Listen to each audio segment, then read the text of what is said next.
Radio Cayman, the voice, the heart, the soul of the Cayman Islands.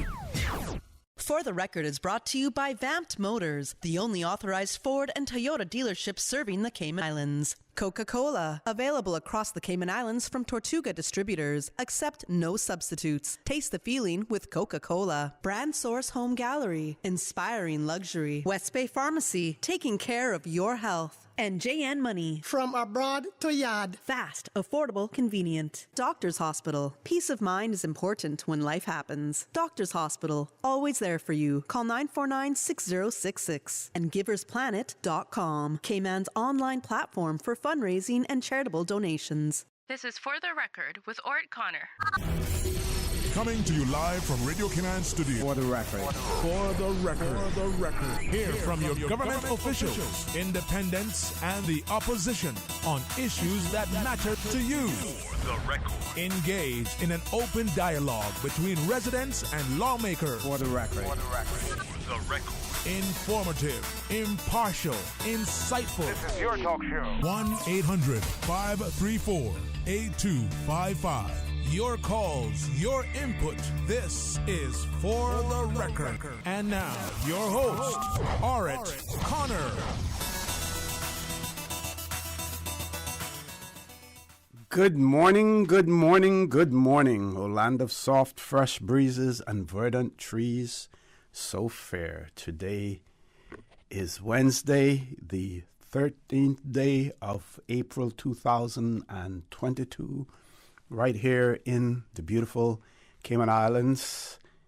We hope and we trust that everyone had a restful, peaceful, enjoyable evening. Those of you who are on the roads of the Cayman Islands, be a pedestrian or a cyclist or operating any type of motorized vehicle, we urge you to please, please, please be extremely cautious.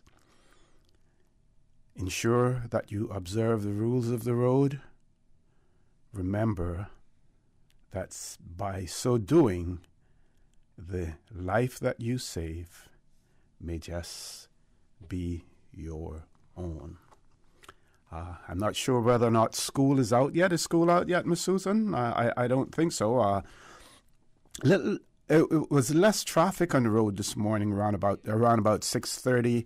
Not as much traffic on the road. I don't know what you're experiencing out there now, but certainly not as much traffic on the road this morning at 6:30. But irrespective of that, you still want to ensure that you drive defensively. Not only drive for yourself, but you drive for the other drivers on the road as well.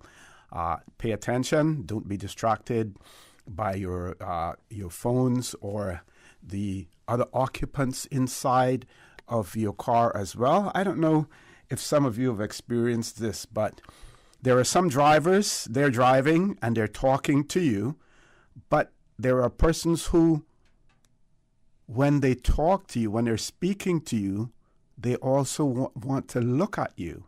So you may be on the passenger side, and instead of the driver looking at the road, they're talking and looking at you. And I have a tendency to tell them, keep your eyes on the road. Never mind, I'm right here. I can hear you. You can hear me. But please, please do not take your eyes off the road, because all it takes is 1 millisecond for something to happen, for a driver in front of you to stop suddenly or whatever, depending on the speed that you're going at. So always ensure that you keep your eyes on the road. Pay attention when you're driving. If you're on a plane, you don't want the pilot doing all other things besides operating that aircraft. So when you're a driver in a vehicle, you're the pilot there. You're in charge. You're responsible for the safety of those within that vehicle as well as those outside of the vehicle. So you have to ensure that you're giving your full attention to it as well. For those of you who are celebrating a birthday today, we want to wish you a happy birthday, or if you celebrated one over the past few days, a belated happy birthday to you. Those of you who have lost loved ones, again, we want to express our sincere condolences to you. We hope And we trust that your faith will help to carry you through these extremely challenging times, and that the memories of your loved ones will be a blessing to you as well.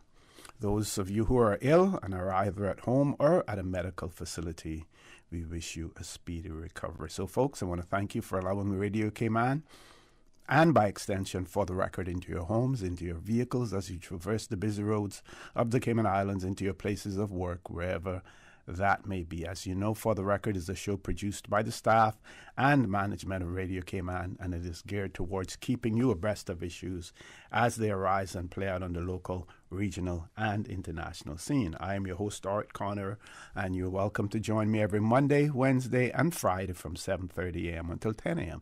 During that period, our phone lines are open. Beautiful radio voice of Miss Susan Watson waiting to take your calls.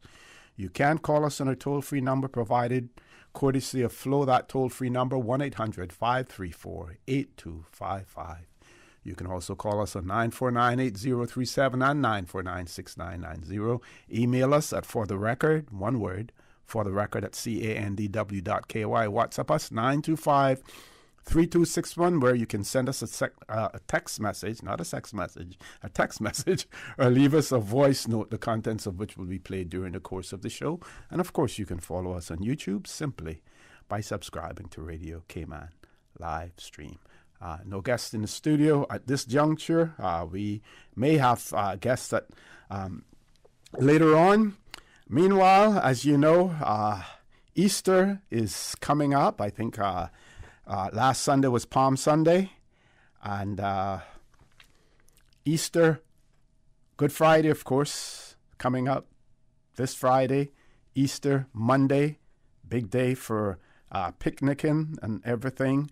And, of course, the Cayman tradition of spending several days, some people spending several days on the beach, camping out and picnicking. When I was young, it was basically done on Easter Monday. And we had a woman by the name of Miss Dolly.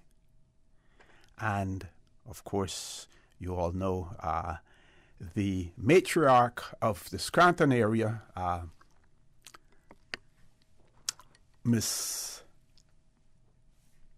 Frances Ramon. They would combine and have a picnic at Spots Beach, where the Spots Beach is now, and that little cemetery is there. And they would either rent Mr.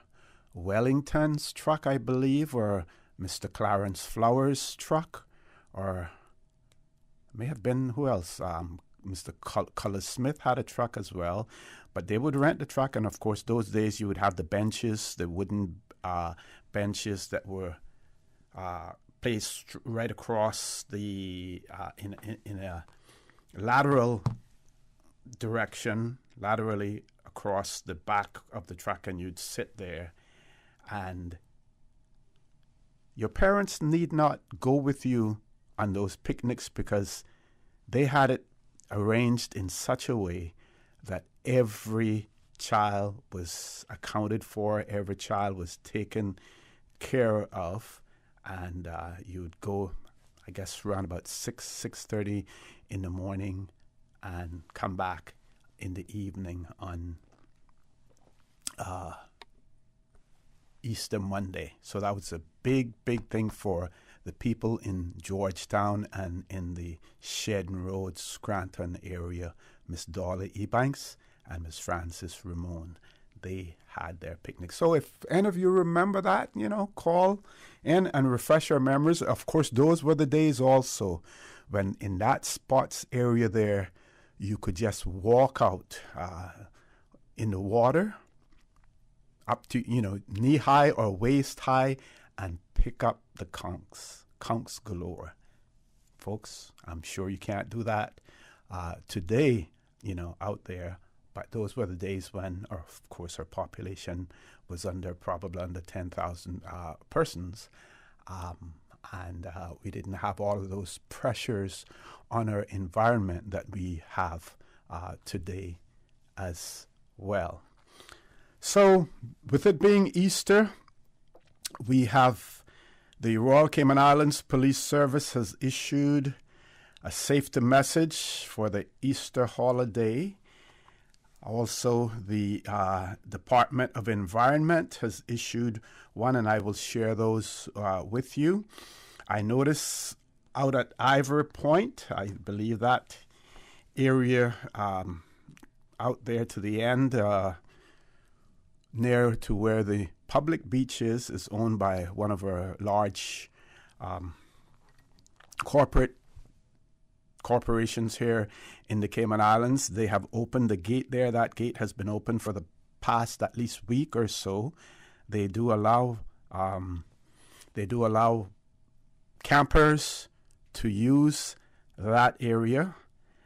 Not unusual for the Department of Environmental Health to have skiffs out there for garbage to be put in as well. So there are several reminders that we want to share with you as well. And I have no doubt that there are persons who have already started camping out. I know my good friend and cycling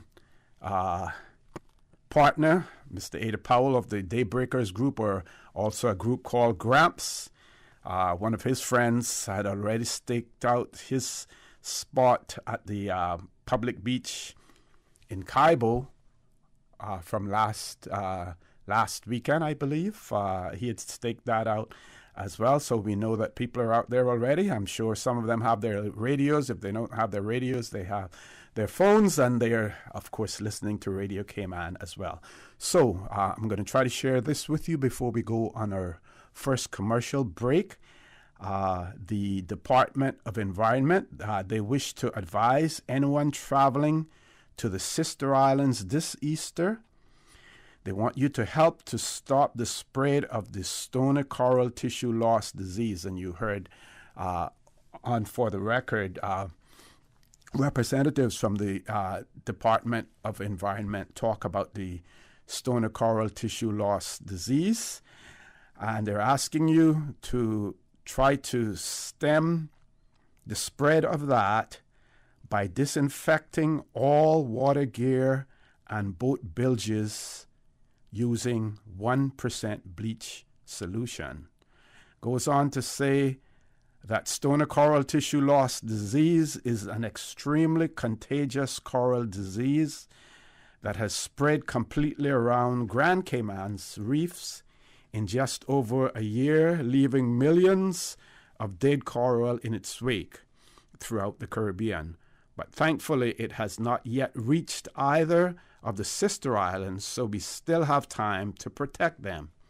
So, folks, anyone traveling from Grand Cayman to the sister islands should disinfect all dive and snorkel gear, fishing gear, or anything making contact with the waters of Grand Cayman before travel. Gear may also be disinfected at any dive shop in Little Cayman or Cayman Brac. Boaters should also disinfect boat bilges on the way out of Grand Cayman's waters. Once offshore, pour a good splash of bleach into the bilge and leave it for 10 minutes before pumping it out completely. You can do this about half a mile off once you have gotten off the drop-off, what we call the wall in Grand Cayman. And there's, again, asking you to please protect our reefs in the sister islands from the horrific damage of stony coral tissue. We would like, and if you want to learn more about it, what you can do is you can log on to doe.ky/SCTLD. So that is a call for those traveling to Cayman Brac and Little Cayman, and about the stony coral tissue loss disease that we're encountering now.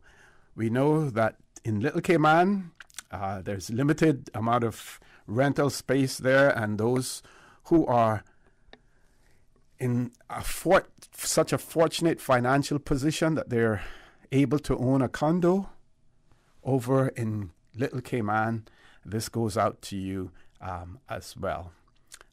We still have people in the Cayman Islands, those who fall into the Miss Francis and Miss Dolly's camping category, who can't afford to go to Little Cayman or even to Cayman Brac and have to basically reserve themselves to or beaches here in Grand Cayman.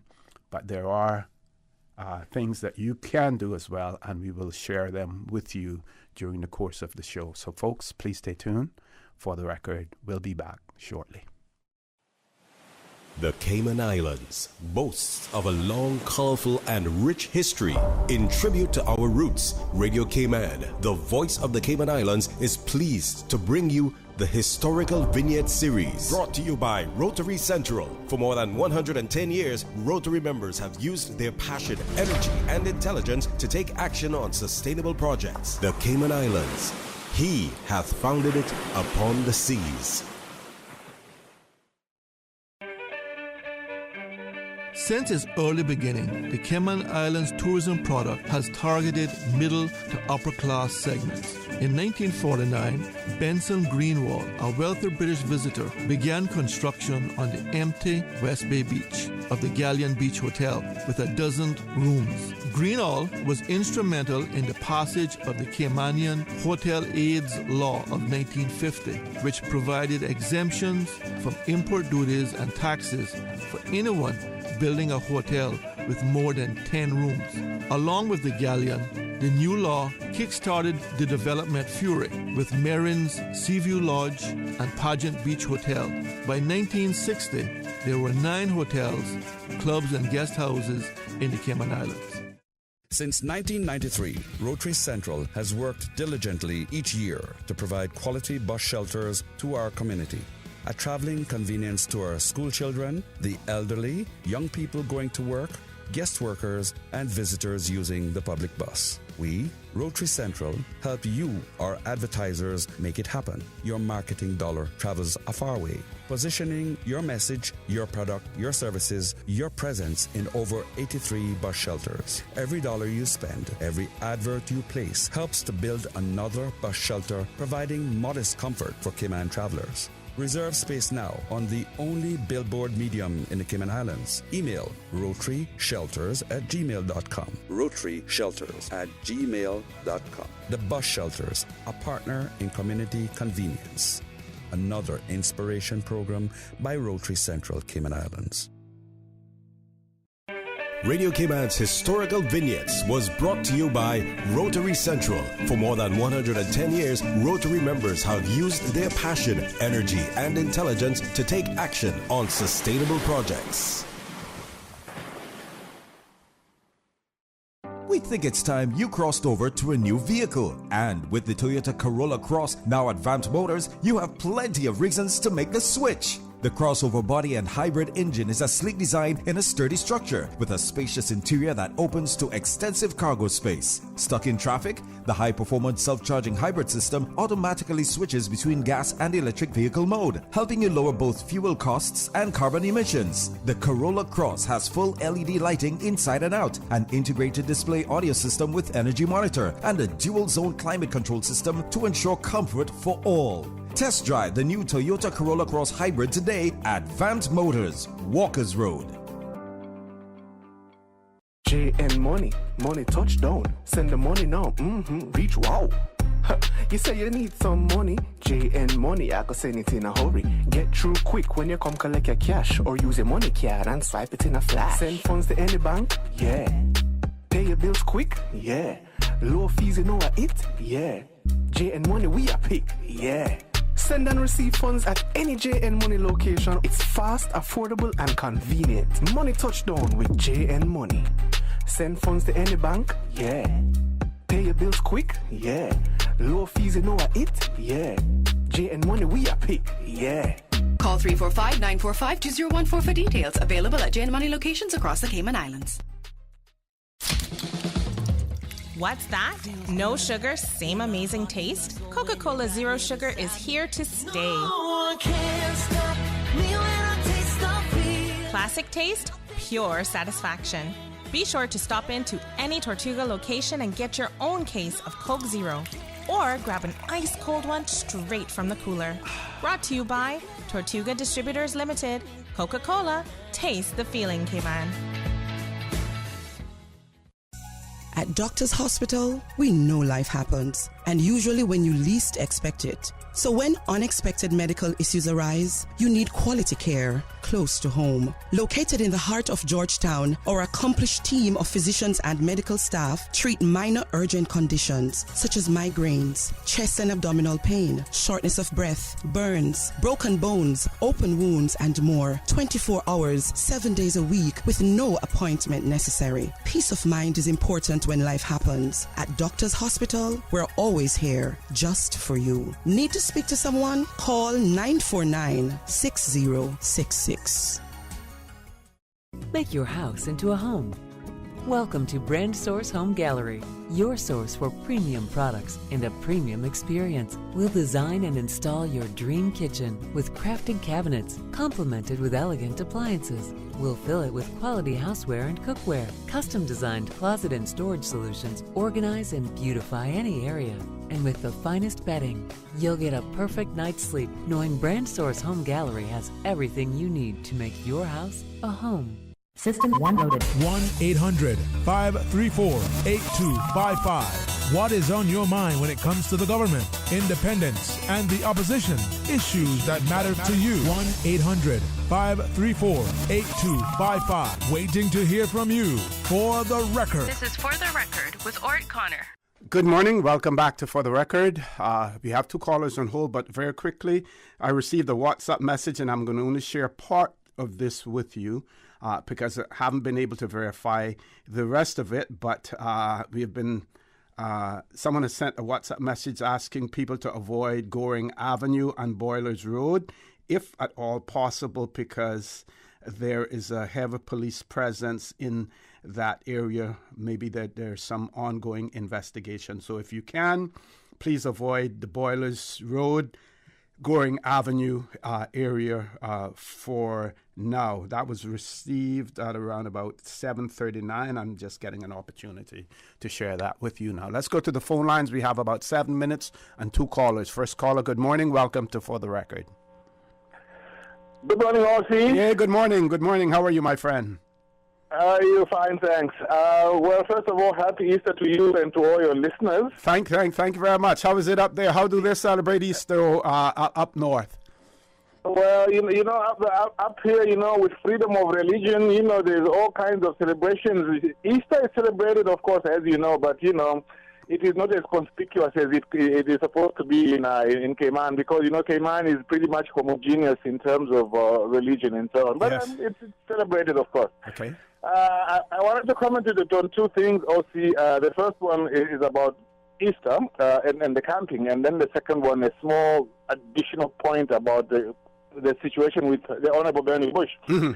Now, regarding Easter, the way I understand Easter in Cayman is it is tied in to some degree with beach accesses and just to the sea and so forth. Mm-hmm. And I always enjoy to listen to Steve McPhail when he talks about even remembering which family used to camp here and used to use these beach accesses to be able to go to the sea. Yeah. And so the question I ask during this time is, what is the new government doing about beach access? Now, I'm still involved in beach access. Initially, I was involved as the lawyer for the Concerned Citizens Group. I'm no longer acting as a lawyer now, but I'm still involved within that group.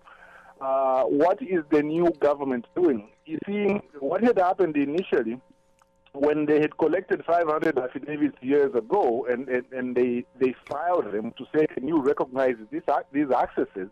What the government said was, well, we don't have power to register these accesses. So they were asked, why don't you then amend the law so that you can have power? And they've been refusing to amend the law ever since. And in my view, I don't think that any government actually wants to do anything about this.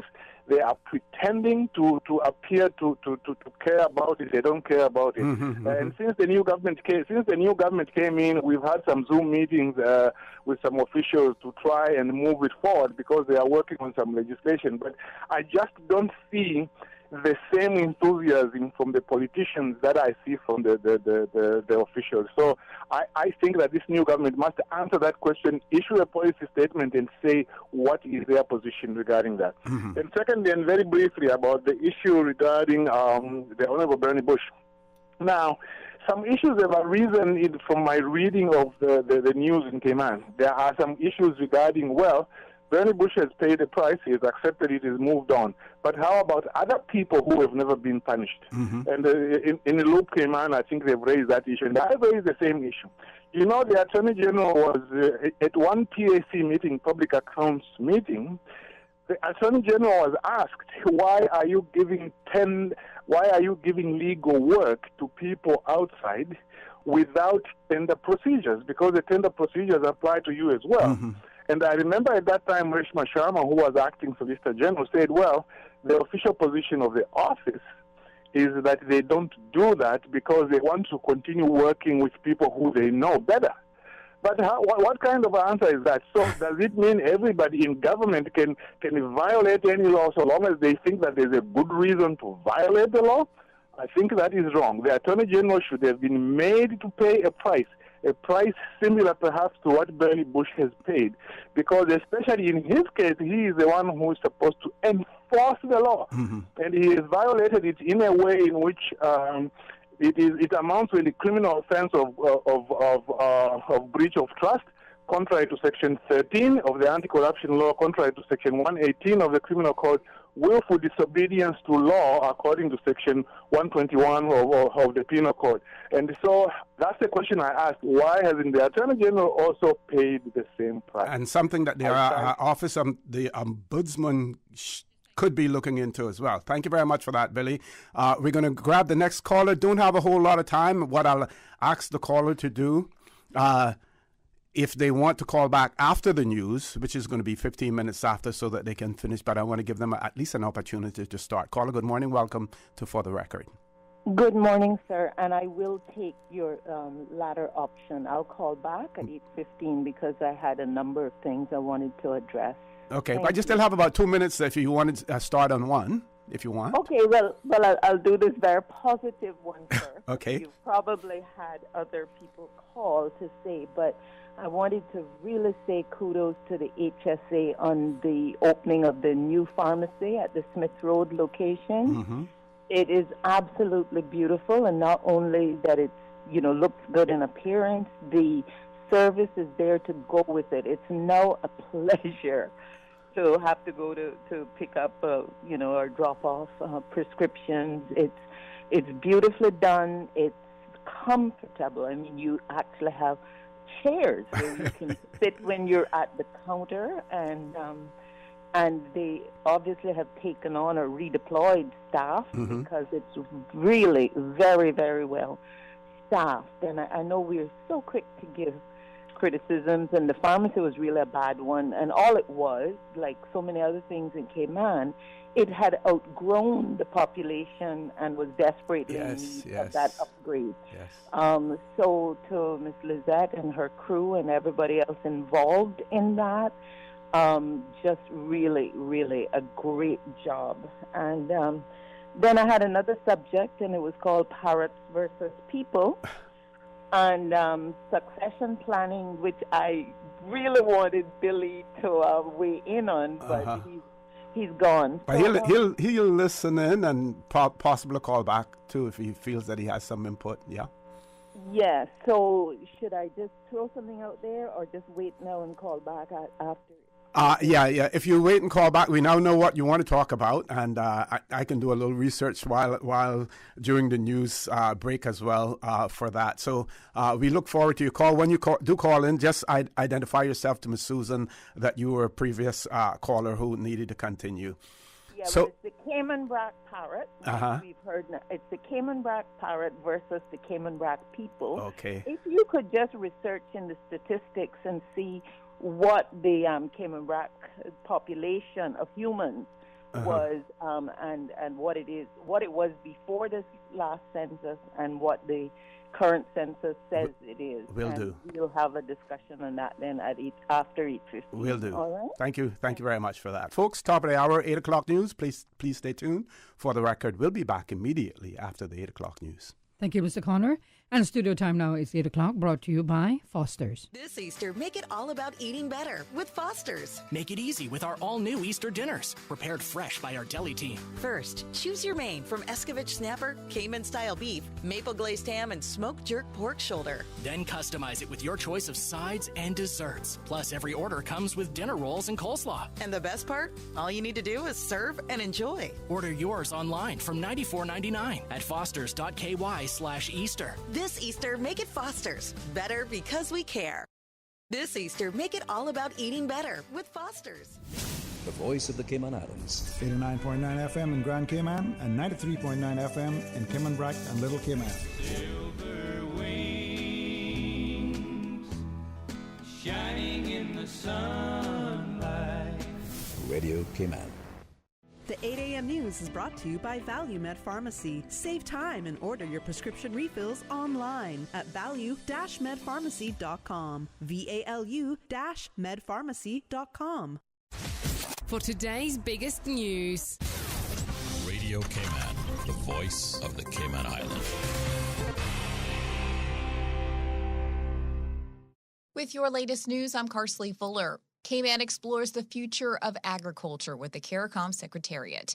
Radio Cayman's April Cummings reports. The Cayman Islands is an associate member state of CARICOM, and this week the Ministry of Agriculture discussed possible collaboration in agricultural development at a virtual meeting with representatives of the CARICOM Secretariat.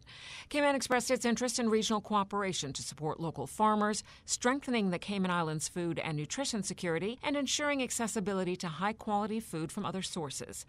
Agriculture Minister, the Honourable J. Ebanks, says government is committed to building the agricultural sector, but to do so, it's important to deepen relationships with our neighbours and utilize the resources available through CARICOM to support a number of the agricultural projects in the pipeline. Some of the other areas discussed for cooperation, technical support, training and development, and interregional trade. April Cummings, Radio Cayman News. Sometimes hospital visits can be daunting, not knowing where things are, who to speak to. That's why the Health Services Authority has a patient experience team. But Chief Executive Officer Lizette Yearwood realizes not everyone is aware that it's on site specifically to help you. We acknowledge that access to the services can be quite difficult sometimes. Not just access, but to navigate through the services is quite challenging. And we have an amazing patient experience team that I think a lot of the public don't know about. And it's our job to make sure that they are more accessible. So again, they're going to have an office that is going to be set up in the front of the hospital, again, easily accessible. They're going to be in the space where the pediatric center currently is located. The team moves around campus in uniform and with name tags. And we want our patients to engage with them. We want them to be contacted just for general information, for assistance, for concerns. We want to hear about concerns. We want to hear if you haven't had a good experience, because guess what? That is a team that can help turn that experience around and make it something more positive.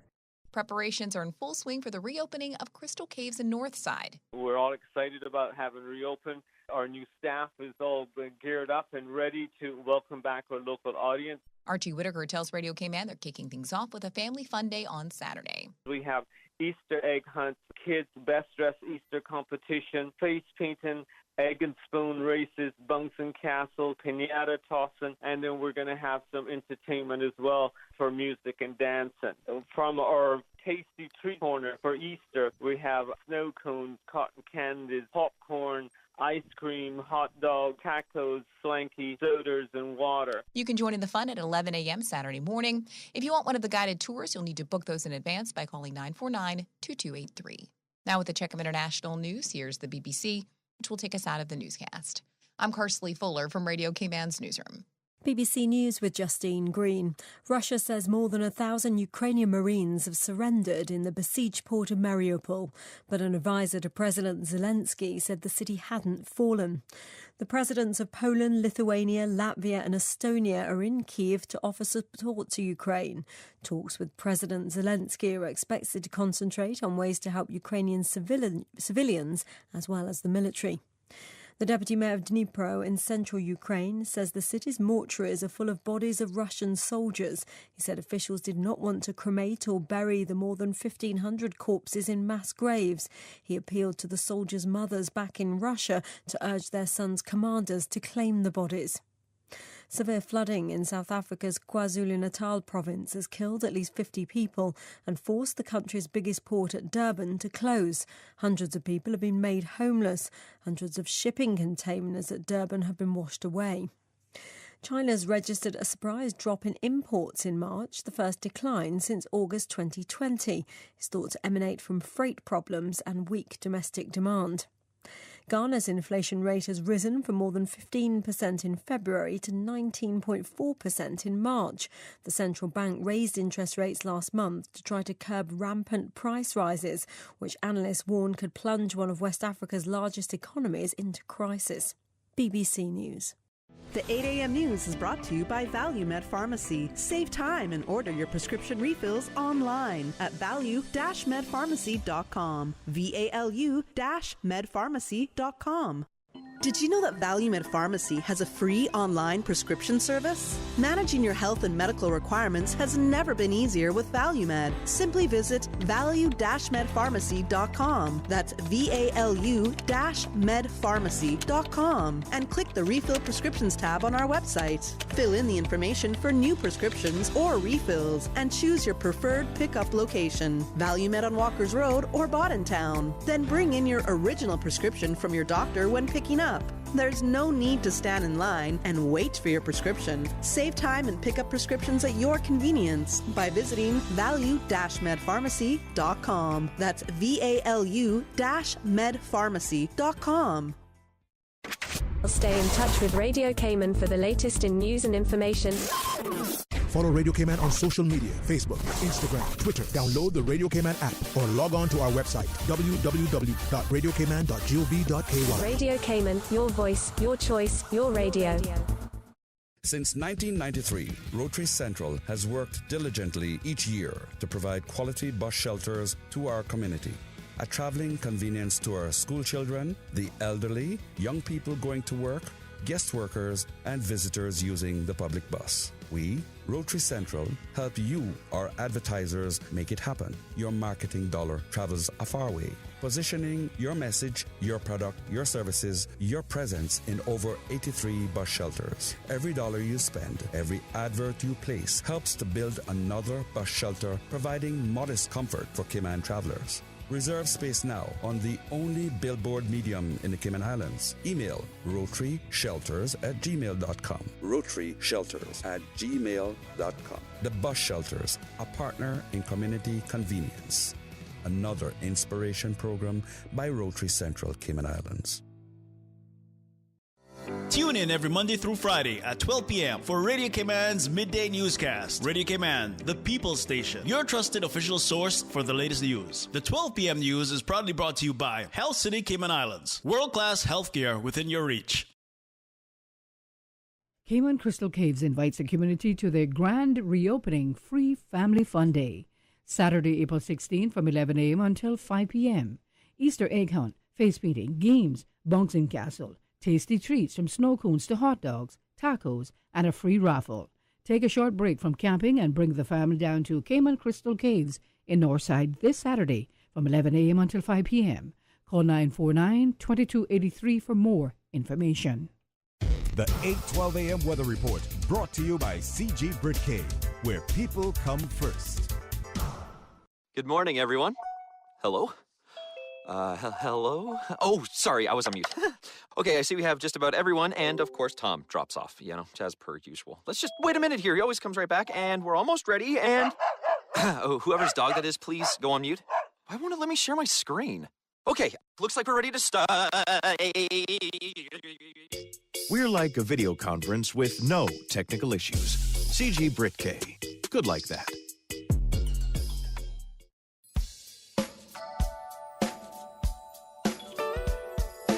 Good morning. Let's take a look at the latest weather report. Current temperature is 80 degrees. Relative humidity is 90%. The barometric pressure is 29.95 inches and rising. The wind is out of the east at 6 knots. Overnight low temperature was 76 degrees. Synopsis indicate moderate easterly winds and seas will continue across the Cayman area for the next 24 hours as a high-pressure system moves over the western Atlantic Ocean. Satellite images show scattered low clouds over the Cayman area moving towards the west. Now the forecast for today calling for partly cloudy skies with a 30% chance of afternoon showers, and temperatures will be in the mid-80s. Winds will be east to southeast 10 to 15 knots. Seas will be moderate with wave heights of 3 to 5 feet. Tonight, partly cloudy skies with a 30% chance of showers, and temperatures will fall to the mid-70s tonight. Winds will be east to southeast at 10 to 15 knots. Seas will be slight to moderate with wave heights of 2 to 4 feet.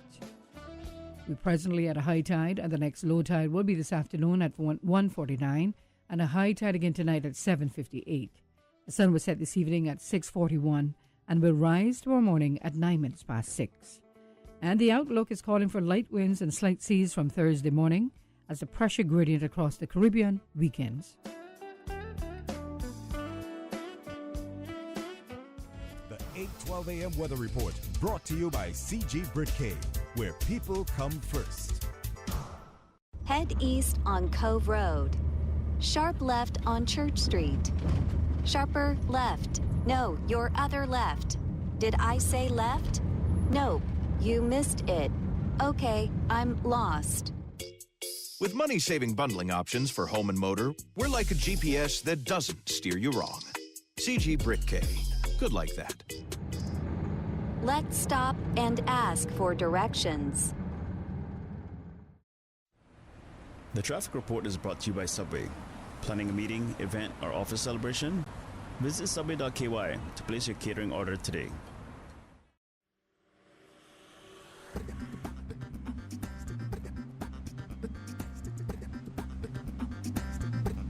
Good morning once again. Let's take a look at what's happening on the roads.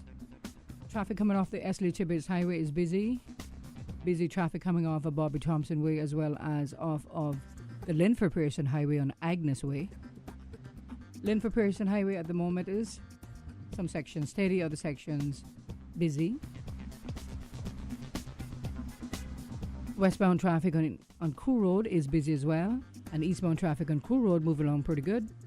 As we look to Godfrey Nixon Way and Eastern Avenue, traffic is moderate in both directions. In and out of Georgetown and Shedden Road not looking too bad as traffic flowing nicely. Light to moderate traffic flow in Owen Roberts Drive as we look to the West Bay Road. In front of the Ritz, traffic is moving along moderately. And on North Sound Road, moderate flow of traffic as well. And a little slow moving traffic on Walkers Road. That's what's happening on your roads. Join us again at about 10 minutes after 12 o'clock. We'll give you another traffic report. Have a good morning and click it or ticket. Subway is serving up a special new sauce, bursting with flavor in every bite. The new Savory Collection is a tropical sweet and spicy sauce made with a combination of spices, habanero peppers, thyme, onion, black pepper, ginger, citrus juices, and molasses. So good. Wow. Sensational. Delicious. Subway's Savory Collection pairs perfectly with our oven roasted chicken or steak sub. Savor the flavor. For a limited time, only at Subway. Subway. Eat fresh. The traffic report is brought to you by Subway. Planning a meeting, event, or office celebration? Visit subway.ky to place your catering order today. Refilling and transferring your prescriptions have never been this easy. Simply go to healthcarepharmacy.ky and follow the easy directions from your desktop, mobile device, or tablet. All you need to do is pop into Healthcare Pharmacy in Grand Harbor to collect your prescription. They're open 8 a.m. to 10 p.m. Monday through Saturday and 10 till 6 on Sundays and public holidays. No waiting in line, no wasting your lunch hour, no stress. Just easy online prescription refills and transfers from the pharmacy that has been caring about your health for 25 years. Call 947-8900 to speak to a pharmacist or go to healthcarepharmacy.ky and make life easy. Attention parents and guardians. Any child who is 5 years old by 31st August must be enrolled in an approved educational program, including government, private, or homeschooling program. Registration for the 2022-23 academic year begins on 1st April. Applications received before 1st April will not be considered. Detailed students' registration guidelines and forms are available on the Department of Education Services website at www.schools.edu.ky or by emailing edu.registration@gov.ky. For the record, with Ort Connor. Initiating system. For information that matters. For the record, with Ort Connor. Continues right now on Radio Cayman.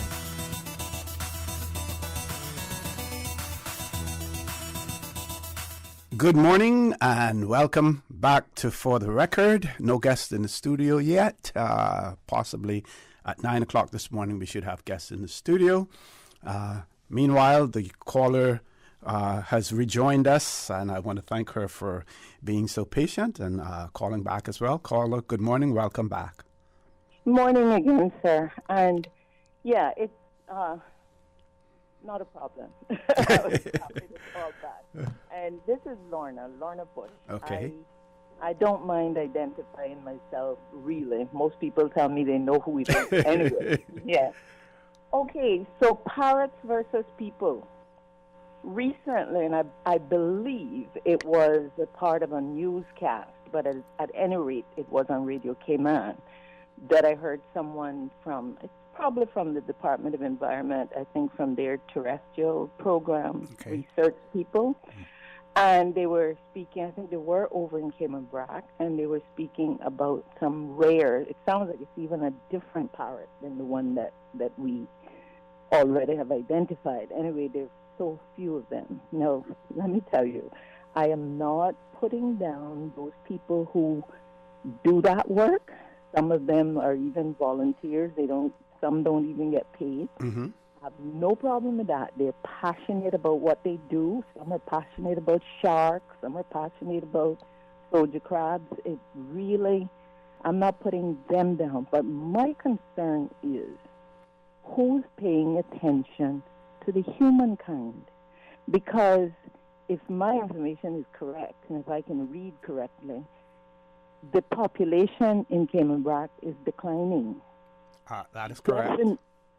Definitely, I can tell you the population of generational Brackers is declining. We have a smaller population now than the Sister Islands had back in the 30s, before the hurricane. We have a smaller population in the Sister Islands combined than we had before the 1932 hurricane. Now, I mean, think about that for a moment. And no one seems to be paying attention. For instance, in Little Cayman, that we still consider sort of the gem or the jewel of the three islands, there's only a handful of people, I don't even think it's a handful anymore, that can say we were born on the island of Little Cayman. Mm-hmm, mm-hmm. A few remaining, the Bodden brothers, and I think two of them may have recently passed, and there's a sister in there as well. And they, and two cousins, so maybe 6 people total. What about the McCoys? No, the McCoys are Cayman Brackers. Okay, they transferred to Little Cayman even after all their children were born. Got you. They don't have a child that was born in Little Cayman. I'm telling you. Mm-hmm. Yeah, McCoys have become known as Little Caymanians, but they're from Spot Bay, Cayman Brac. Okay. Yeah, anyway, let me not digress. No, it's a few people from the Bodden clan. That's it. And I think about 6 of them that can say we were born. The late Billy Bodden was one of those. He passed away almost 3 years ago now. And maybe he has 2 or 3 brothers and a sister, and 2 cousins of theirs, I believe, are still alive that were born in Little Cayman. No, for some reason that bothers me, that no one seems bothered that there are no more Little Caymanians. That's a species that is dead, gone. Extinct. You know? And then on Cayman Brac, who is thinking about what's going to happen to Cayman Brac? Because of these 2,500 people that they say are there now, and I can tell you a person who can give you the breakdown of exactly what nationalities comprise that figure, and it's Raymond Scott that calls in all the time. He can tell you how many are what nationals and the other nationals, but I think it's only 600 of the 2,500 that are generational Caymanians.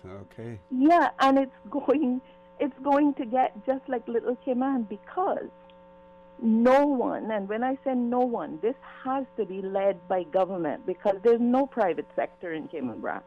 The only company that hires in Cayman Brac that's not government is Cayman Brac Power and Light. Okay. And there's very little that they can do, because if things aren't expanding, they don't have any expansions to do. The government employs everybody, either through public works or through the government administration building. Now, for years, and I'm so sorry about it, I might have to pay for time and come on to the radio. Not a bad idea. Really. No, it upsets me so much, because from the time I can remember, and way back when I was a teenager and looking for work, we were always promised government's going to move back office jobs to Cayman Brac. Government's going to do this. They're going to do that. There has to be a creation of jobs. There's really not a shortage of Cayman Brackers. They're just not in Cayman Brac. They're not in Cayman Brac because there's nothing to remain in Cayman Brac for. Even after I became an adult and had children, I keep making attempts to move back to Cayman Brac. And even now in retirement, I go back to Cayman Brac, and I can only last a certain amount of time before I find myself, wandering back this way. There's nothing, definitely, for young people. And what bothers me, and statistics will bear me out, actual figures will bear me out, Cayman Brac High School continues to produce the largest amount of passes every single year in external examination. And our youngsters have the highest rate of going to college of any school in the Cayman Islands, the graduates of Cayman Brac High School at Lehman Scott. But what happens? They do great. There's no job in Cayman Brac. They either stay where they went to school, or they come back to Grand Cayman. So what we need to do is try to do something to get Cayman Brackers to go back home. Nothing wrong with going abroad and getting your education, getting some experience. I encourage that all the way, because to born, grow, and remain in Cayman Brac all your life leaves you with a very, very narrow perspective of the world. Get out and see the world. Do some of that. How do you overcome that challenge in terms of getting Brackers to return to Cayman Brac without attracting others who may want to claim, let's say, for instance, if jobs were opened up in the Brac, you would have to basically say these jobs are only for Brackers who are either in the Brac or returning to the Brac. Otherwise, you could possibly end up opening the floodgates, for Cayman Brac for others. So it has to be controlled. We can control this. We can go right back to the Cayman protection laws and do something similar. And I can give you a very good example of where the government can start, and it's within that department called WORC, W-O-R-C. Okay. It is taking months to process an application. right? Months and months. People are waiting 9 months to get a work permit grant. Cayman BRAC has the most efficient piece of machinery. Now, I'm not saying you can send all the work to what is existing in the BRAC, because they wouldn't be able to handle it either. Mm-hmm. But government needs to send some of their departments, and now that you find out people can work virtually, because I speak to people on the phone every day not knowing that they're still working from home. Mm-hmm. I mean, it is seamless. I can call up from my insurance company and I get an excellent response and treatment, only to find out that person was working virtually.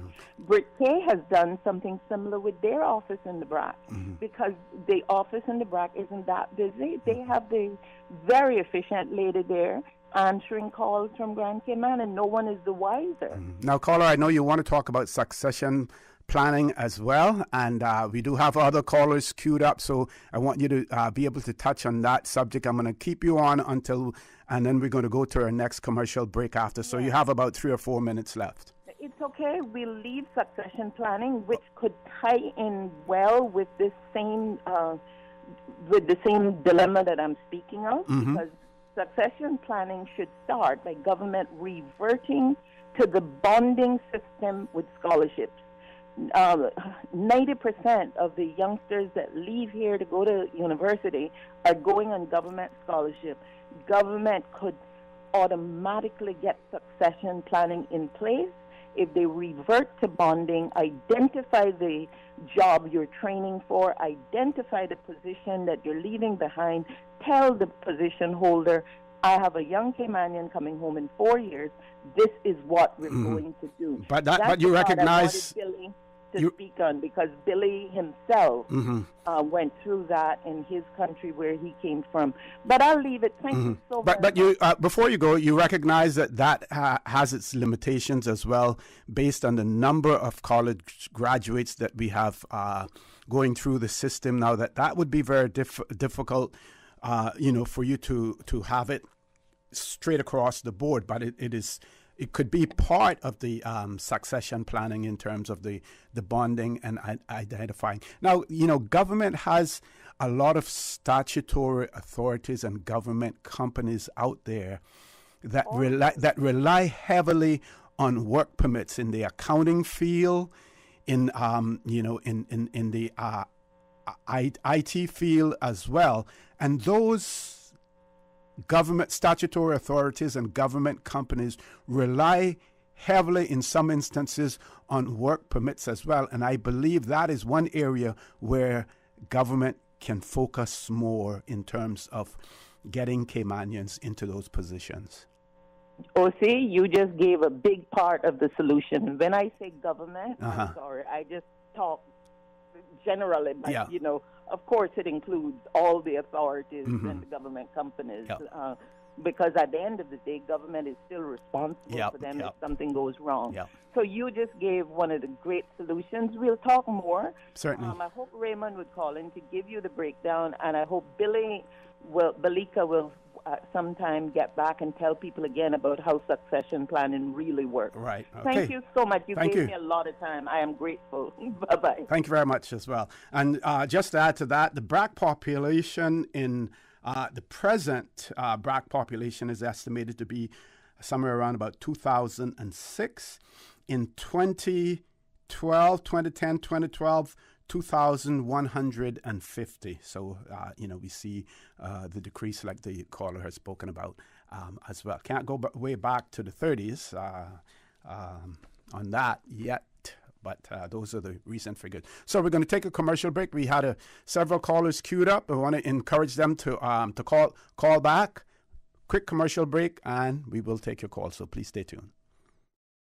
We think it's time you crossed over to a new vehicle. And with the Toyota Corolla Cross now at Vant Motors, you have plenty of reasons to make the switch. The crossover body and hybrid engine is a sleek design in a sturdy structure with a spacious interior that opens to extensive cargo space. Stuck in traffic? The high-performance self-charging hybrid system automatically switches between gas and electric vehicle mode, helping you lower both fuel costs and carbon emissions. The Corolla Cross has full LED lighting inside and out, an integrated display audio system with energy monitor, and a dual-zone climate control system to ensure comfort for all. Test drive the new Toyota Corolla Cross Hybrid today at Vamt Motors, Walkers Road. Since March 2004, West Bay Pharmacy has kept their doors open to the local communities, even before, during, and after Hurricane Ivan.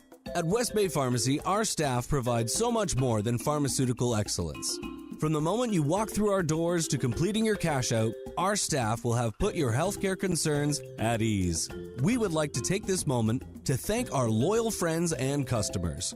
To us at West Bay Pharmacy, our patients are our primary concern. We provide thorough background checks and precise calculations to ensure your medical safety. Thank you for being a part of our family and for choosing West Bay Pharmacy, where we care about your health. Hi, I'm remodeling our bathroom. I have a few questions. Sure. What are some ideas to make my bathroom feel larger? How do I know if I'm picking the right vanity? How do I choose a new toilet or a new countertop? Also, the lighting is terrible. Can I put a window or a skylight? And do I really need an exhaust fan? You've come to the right place. At Brand Source, we custom design kitchen and baths, and our talented design team can help answer your questions. Whether you're looking for a modern, functional family bathroom or a luxurious personal retreat, we'll help create that beautiful space that makes your home yours. And if you're in a rush for a new look and have a limited budget, our ready-to-install bathroom vanities, built with solid wood and countertops of the finest materials, are a quick and easy remodeling solution. For the very best in custom-designed kitchens and baths, visit Brand Source Home Gallery on Dorsey Drive, Industrial Park, Cayman's Kitchen and Bath Center. The Department of Environmental Health would like to remind the public that applications for bonfire permits are to be submitted to the Secretary of the Public Lands Commission via email at plc@gov.ky. System 1 loaded. 1-800-534-8255. What is on your mind when it comes to the government, independence, and the opposition? Issues that matter to you. 1-800-534-8255. Waiting to hear from you. For the Record. This is For the Record with Ort Connor. Good morning. Welcome back to For the Record. We're going straight to the phone lines. 3 callers queued up. First caller, good morning. Welcome to For the Record. Good morning, Mr. Connor. Good morning, sir. Good morning. How are you? Nice to hear your voice. Thank you so much. You know who it is, so I'm Paul Hurston, so I'll let everybody know who I am. Yes, Captain Paul. Yeah, I had a little trip out in Georgetown yesterday, which I don't go to too much anymore. Okay. And I seen one mega cruise ship in the harbor, not in the harbor, at anchor. Uh-huh. And it flashed my memory about a year and a half, 2 years ago. We were talking about the dock, that the people, representatives from the cruise ship and our government ministers said that these big, large cruise ships could not come to Cayman because they couldn't tender. And they wouldn't be coming, yeah. Mm-hmm. They wouldn't be coming, that's what they said. They wouldn't be coming. So I wonder if they remove the passenger by helicopter or have something else, because if they say they couldn't, so somebody's not telling the truth. Yeah. So, but I'm going to keep this very short, and so, and I have a little gem for you. Okay. Be careful with the words you say. Keep them soft and sweet, because you never know which day the word you'll have to eat. So that's what I putting up for them. So true, so true. And you know, just to hold you on for a second more, Captain Paul, it is so funny. And we know human nature, and we know how humans are able to adjust to situations. Certainly, I think the human being is probably more versatile than any other species that exists, because we have seen so many of them become extinct. But you know, it is funny how we adapt. We like you said, it seemed as if, you know, we couldn't live unless we ended up with a new birthing facility, but yet we're seeing that we're still able to exist, and we will continue to exist because COVID has changed so much. Yeah, that is quite true. But, you know, I believe I must have the leprosy because nobody will talk to me. For over 10 years I've been I'm not asking for anything. I got a lot of advice. I'm 91 years old. I've been around. I got a lot of advice I could give to these people. But if I had white skin, straight hair, and blue eyes, I would, and spoke with a different accent. you say that. I've been around. I know quite a bit. But it's okay. You know, I always say, if you're a friend of mine, which is passed on for a couple of years now, I always say, if you're not doing it, if I'm not good enough to come to your breakfast, don't invite me for dinner. So true. I mean, how can they? You can't believe anything that people tell you, because they'll do anything for money besides work. I like that one. They ain't gonna do that one. But and they'll lie about it. Oh God, they'll lie about it. But you know, that's the only thing I got left is a good memory. So I'm very thankful for that. And so, we're extremely grateful for your memory as well, Captain Paul. Yeah, and coming back about this Easter Good Friday, you know, nobody. This is something sprung up here within the last 50 years or something, because nobody camped out at Easter and came on. There was too many mosquitoes. Right up here in Pulmadam, just below the graveyard. That's where the people used to come up there in the morning and leave in the evening because they couldn't go down there. So, I mean, our history is all distorted. They won't talk to anybody who can remember something about it, about what happened. But if I had blue eyes and straight hair, everybody would be listening to me. Yep. So thank you so much. Thank you very much, Captain Paul. Yeah, unfortunately, our present has become our history in the Cayman Islands, which is really, really unfortunate. And that is why here on For the Record, we really try to go back as far as we can to enlighten people, because in order for you to know where you're going, you have to know where you came from. Let's grab the next caller. Caller, good morning. Welcome to For the Record. Good morning, O.C. How are you? Good morning. I'm fine. How are you? Haven't heard your voice in a while. If I get in a fine, I'll blow it with the Easter wind.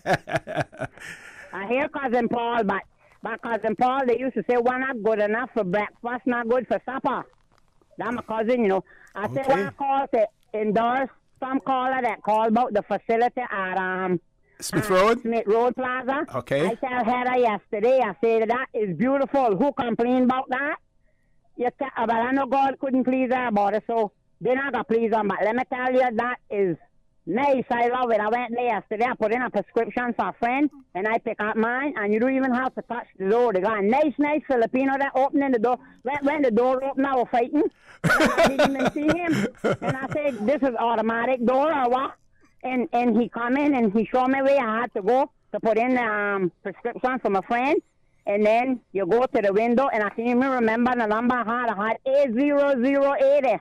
And I got my prescription, and it's nice, and they got good, nice seats, and very good. And I understand that somebody complained, because you can't please everybody. They do not live on island, which they are a Caymanian. But you know how that go. I said, well, try to make them go, but if you have an elevator. And if it's upstairs, I said, no, downstairs. The specialist clinic is upstairs, but I had a bad experience with the elevator. And yes, they have an elevator, but I don't go up in the elevator. I just went down the 7th for a checkup March, and I went up the stairs, although my legs hurt and things. But I know they're on 3rd floor, and I climb them stairs. And if I can't climb, I'll back up like lobster. I'll sit on the stair and push up.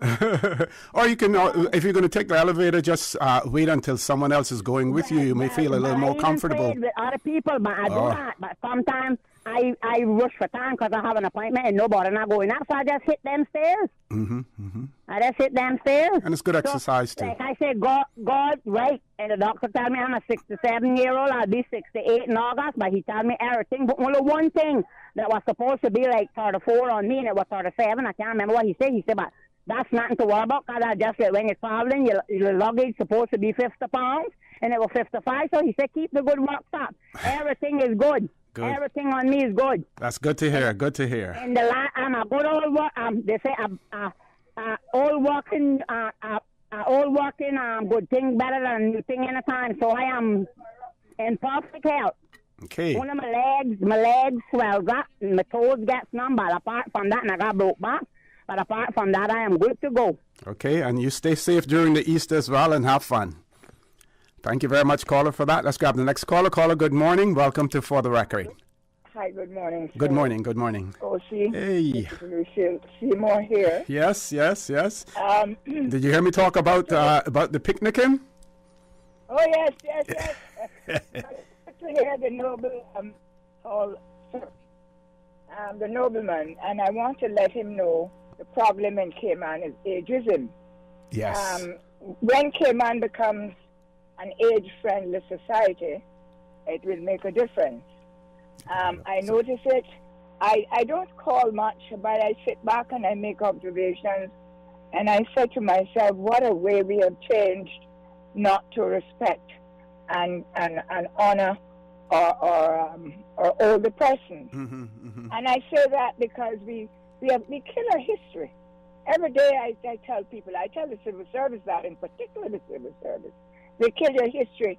As a matter of back OC, I believe if you go there now and ask for the records for Lucille Seymour and O.C. Connor, you mightn't find them. They might have been washed out somewhere. And that is the problem. It's our own people are doing that to us. They are killing our history. But I wanted to make a comment on my dear, bright former student, Lorna Bush. Okay. On Cayman Brac. She made a good point about what is the purpose of Cayman Brac and what are we going to do about Cayman Brac. In essence, that's what she was saying. I went to Cayman Brac from 1969 to 1972. And as a young teacher, that was part of our job. When we came back from college or university, we had to go to Cayman Brac to work. But I want to make the point that the government, this government, and any government that come in, must look at what they're going to do with Cayman Brac. How they're going to make entrepreneurs, what they're going to do in terms of the government administration, who will lead it? Will it be the people that have just come, or will it be the generational Cayman Bracers? Now, I'm going to make a point that might make me very unpopular, that if you want to Caymanize a country, you must marry them. You must marry your Caymanians. If you want to Cayman to be generational Caymanians, then you marry a Caymanian.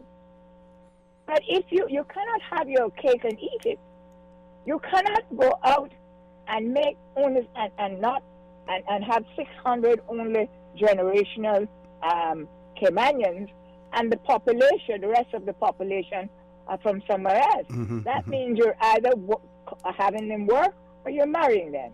Now we have to make that decision, and I'm not here to say who you must get married to, but I'm only trying to be scientific, so to speak. But that does have its limitations as well, and we see what has occurred in the past with such a small population. So it does have its limitations. Small country. This is not the only small country in the world, and it doesn't have the same problem we have.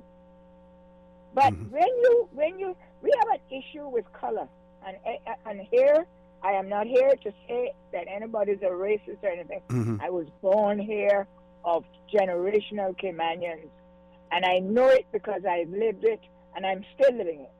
We have an issue with color. And my grandmother was a West Bear, who was a half-white woman. And I know that. I know it, and she taught me how to live with the color of my skin, because she married a black man from East End. We have an issue with that, and as long as we have an issue with color in my country, we are going to change the population.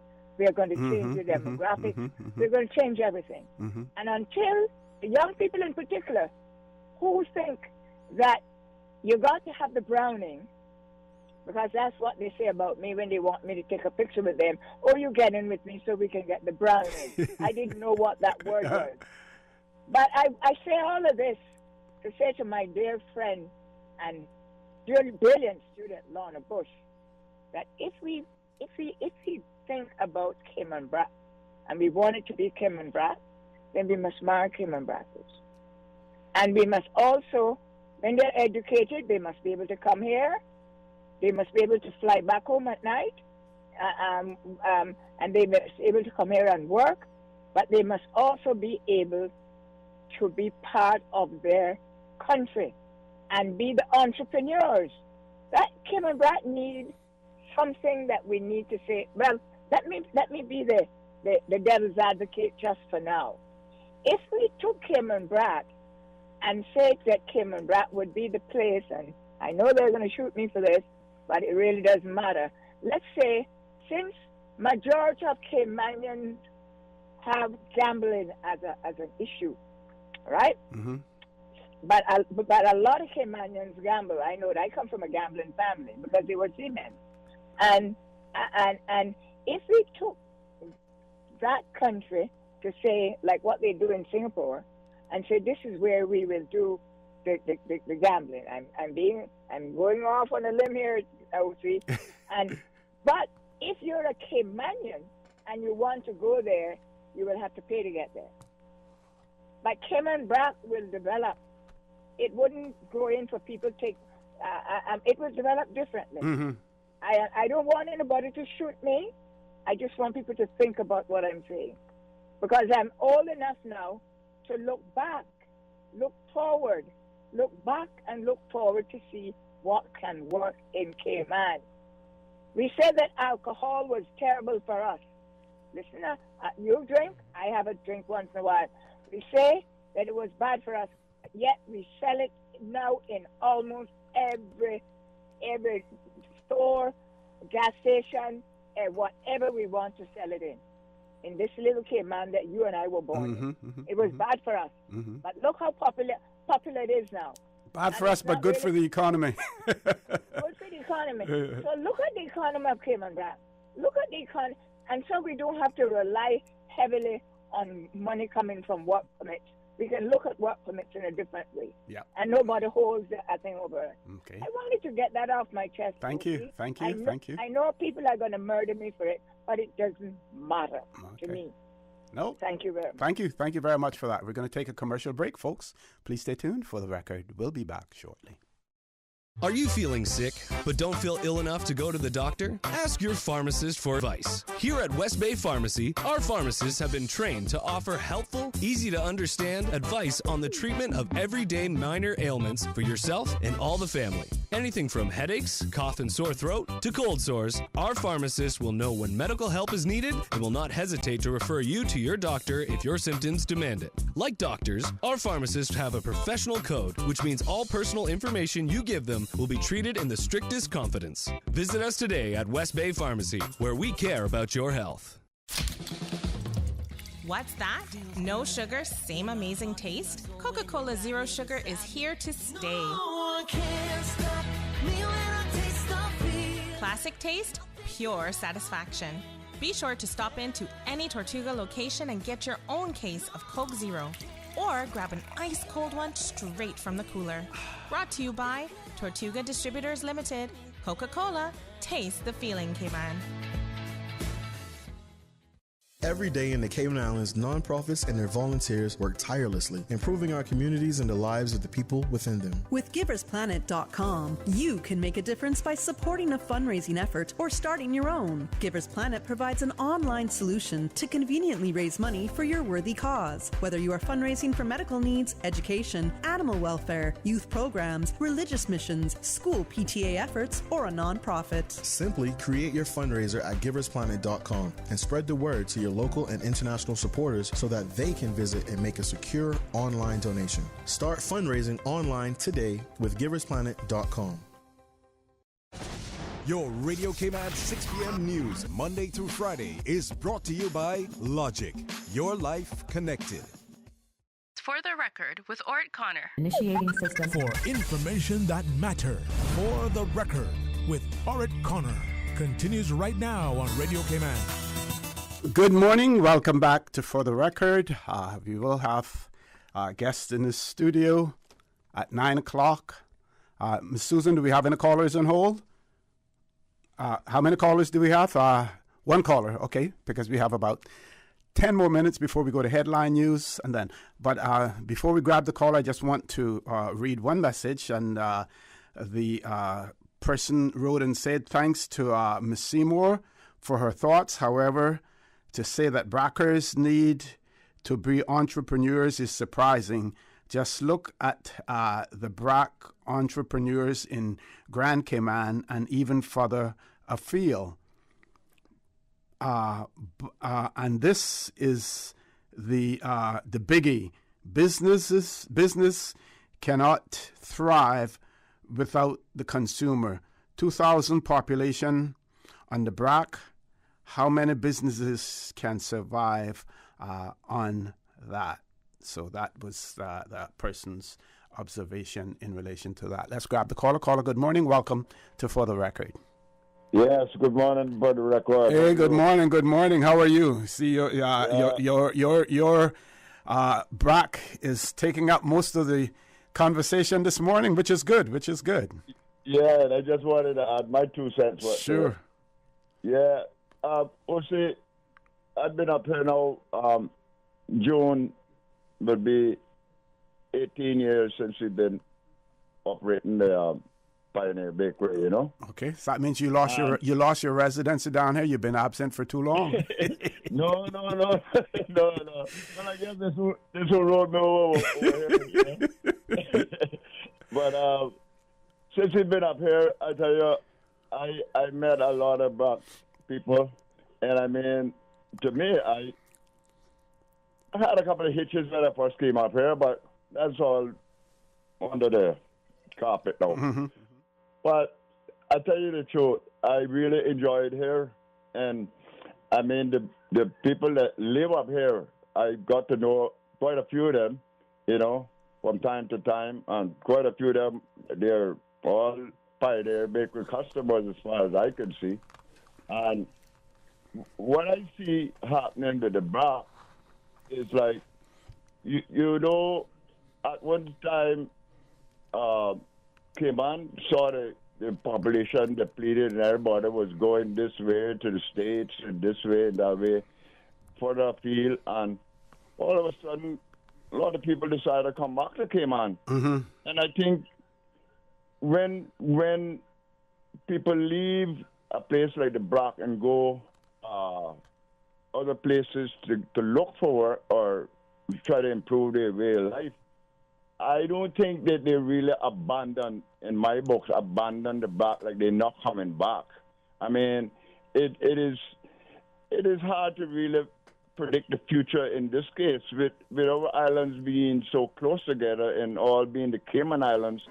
I think the BRAC is filling in a lot of gaps now because there's a lot of people in Grand Cayman that I'm sure they appreciate coming to the BRAC for the weekend, or especially now we have this weekend coming up, our Easter, yes, And I think it's nice, you know, because it would be when Cayman was sort of booming and still booming, the BRAC seemed to have been left behind because it was always a lot of people anxious to go to Grand Cayman, and I think the trend is sort of changing now.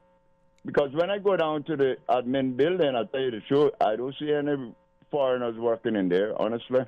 If they are, there must be somewhere in some hole or something, because everybody that I meet, I find them to be quite pleasant. And I know the admin building can't supply all the jobs for all the graduates, but I'm pretty much sure every young person leaves school, want to go someplace.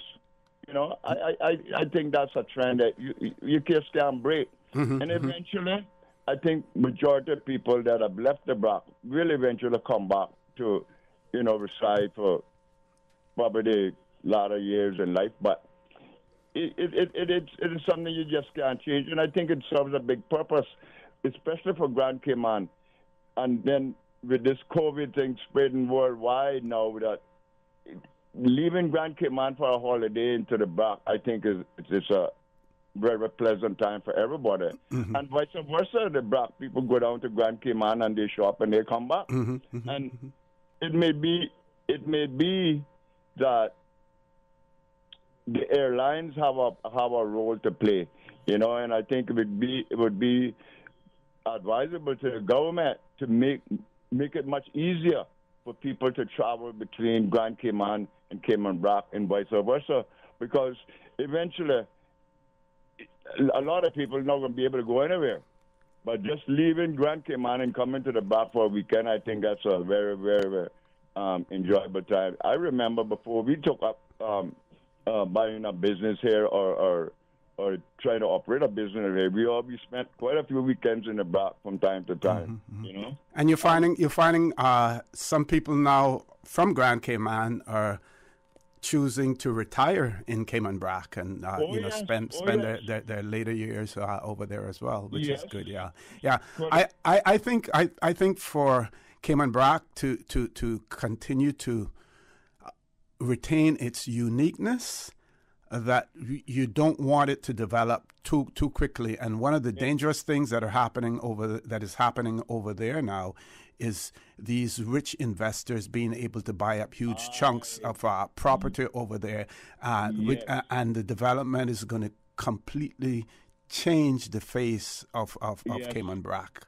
Yes, because they're going to want to do the same thing, bringing in a lot of cheap labor and not employ. Yes. And this is where the Brac constituencies need to take a stand and say, listen, we have Brackers here that are capable and quite able, educated enough to take this job, and they're going to take it, or you're going to have to leave. That's what they need to do, because they're going to end up making the same mistake that happened in Grand Cayman. Every corporation that come here, bring in their own workforce or laborers or whatever, and it's just cheap labor. But we need to set some sort of example up here that the rest can follow by, because it'll eventually, I mean, me and you mightn't be around, but it'll eventually happen, because you got some Caymanians getting into the government, and as far as I see it, they just go there. To me, this is how it seems to me, my personal opinion. They just go there to get a big bag of money for 4 years, and they couldn't give two rats about what happened about the country. You understand? Because look how long I've been asking that for me to expand my business, I need more space. And the only space I see available right now that I can get is the next door where the police used to occupy. And believe it or not, the ministry that is in charge of lands, they're not paying me no mind. I hardly ever see anybody that represents us up here. Honest to God. So the new police station that's going to be built, is it being proposed to be built on at that same location or elsewhere? Do you know? I would think so, but I can't see it happening. I just can't see it happening. You know. And I mean, there's nobody that really that you can talk to. No one. My next move now is to get an appointment with the governor or the deputy governor, because it's useless to talk about making an appointment or trying to talk with any representative. That is out of it. You know? But I just saw something when some of the extracts from the minutes of the cabinet meeting where the cabinet approved the sale of a piece of government property and advised the governor because in relation to that. I have to dig that up and see what that was all about, because if you're trying to get a little piece of land over in the Brac there to expand yours, they don't want to sell to you, or but we need to look at that piece of property that it was advised that government should sell as well. Very interesting. You mean the police station property? In Grand Cayman, where approved, but what I'm comparing that to the fact that you're trying to get a little piece of property to expand there, and you can't get it. But no. Yeah, No. Yeah. If I had been like what Captain Paul said, blue eyes, it would have been done a long time, boss man. That would have been cooked and received, never delivered. Yep. Anyway, my friend, thank you very much for that. Sister Islands have featured very prominently in today's discussion. Unfortunately, that discussion will end because we're going to be talking about something else when we return.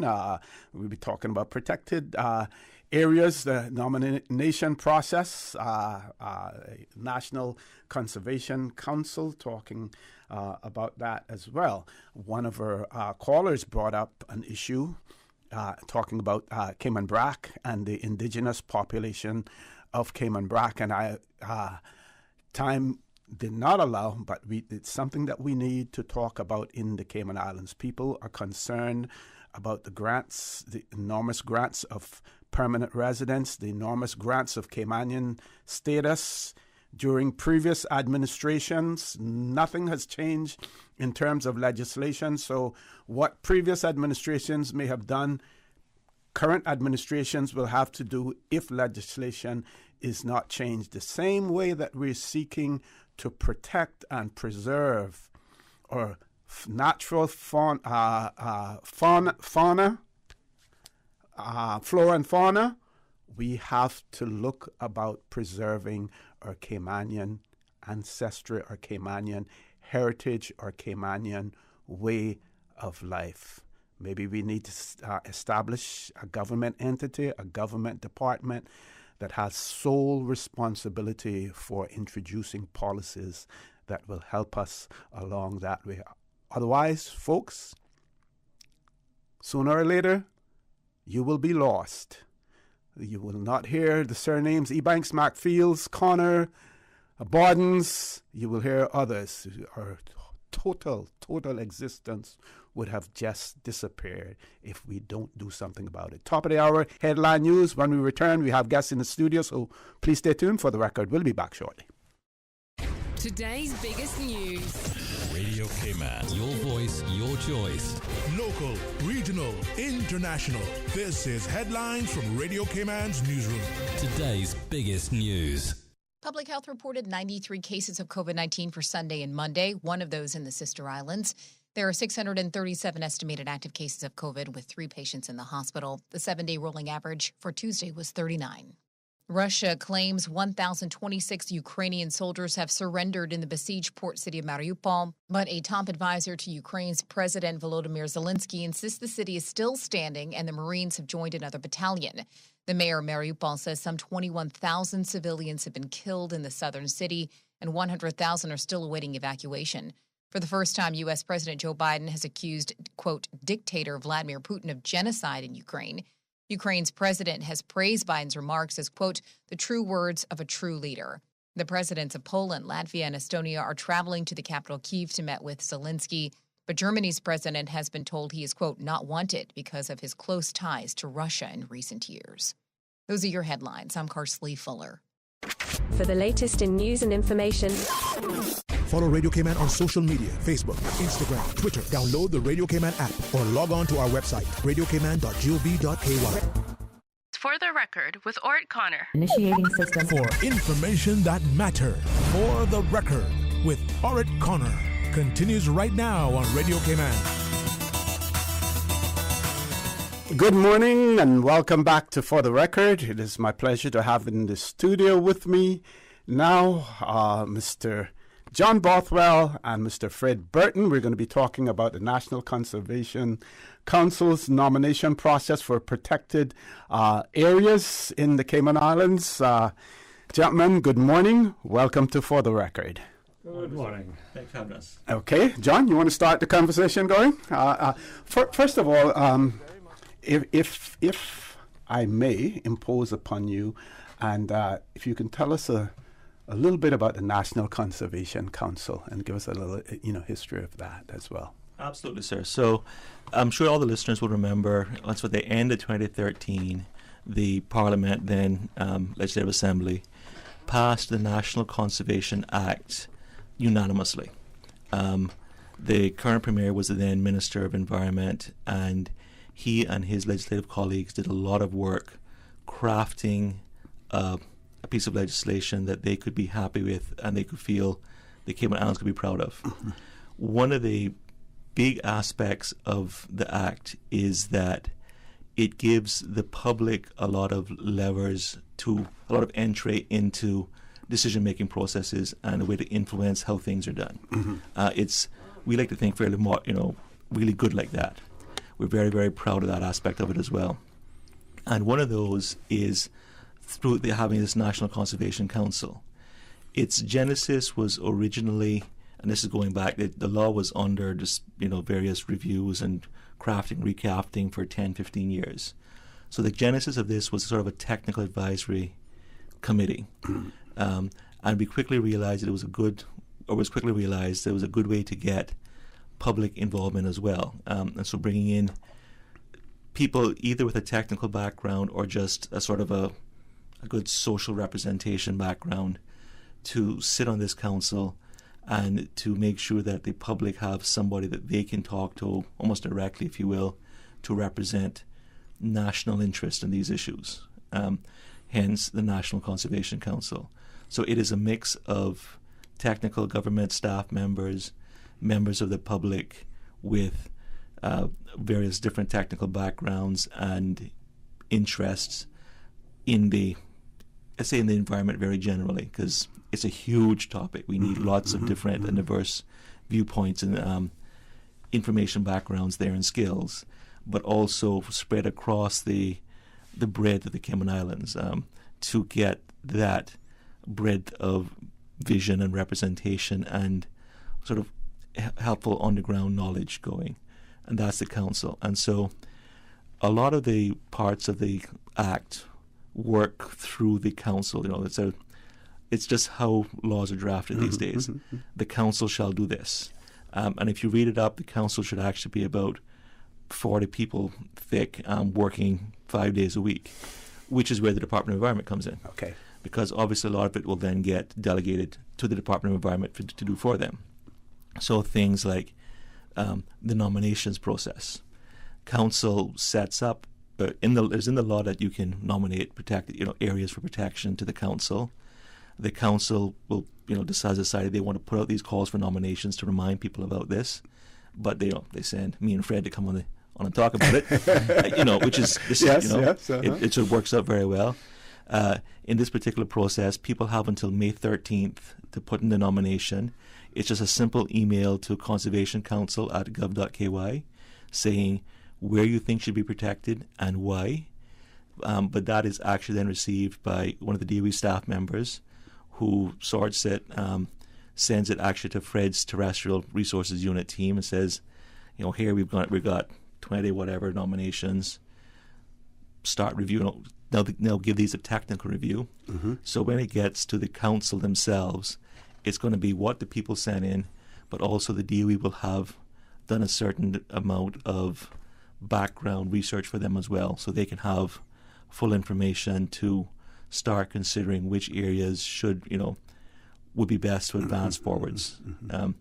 And throughout the law, that's how it works, is this Conservation Council working sort of in conjunction with the Department of Environment, having us do the legwork for them, but they being the way the structured manner that the public has to be to weigh in on certain things like which areas should be protected. And that's built straight in from the law through this council. One of the things that the law did was when the council has their general meetings, these are open to the public. We publish the agendas and the material ahead of time.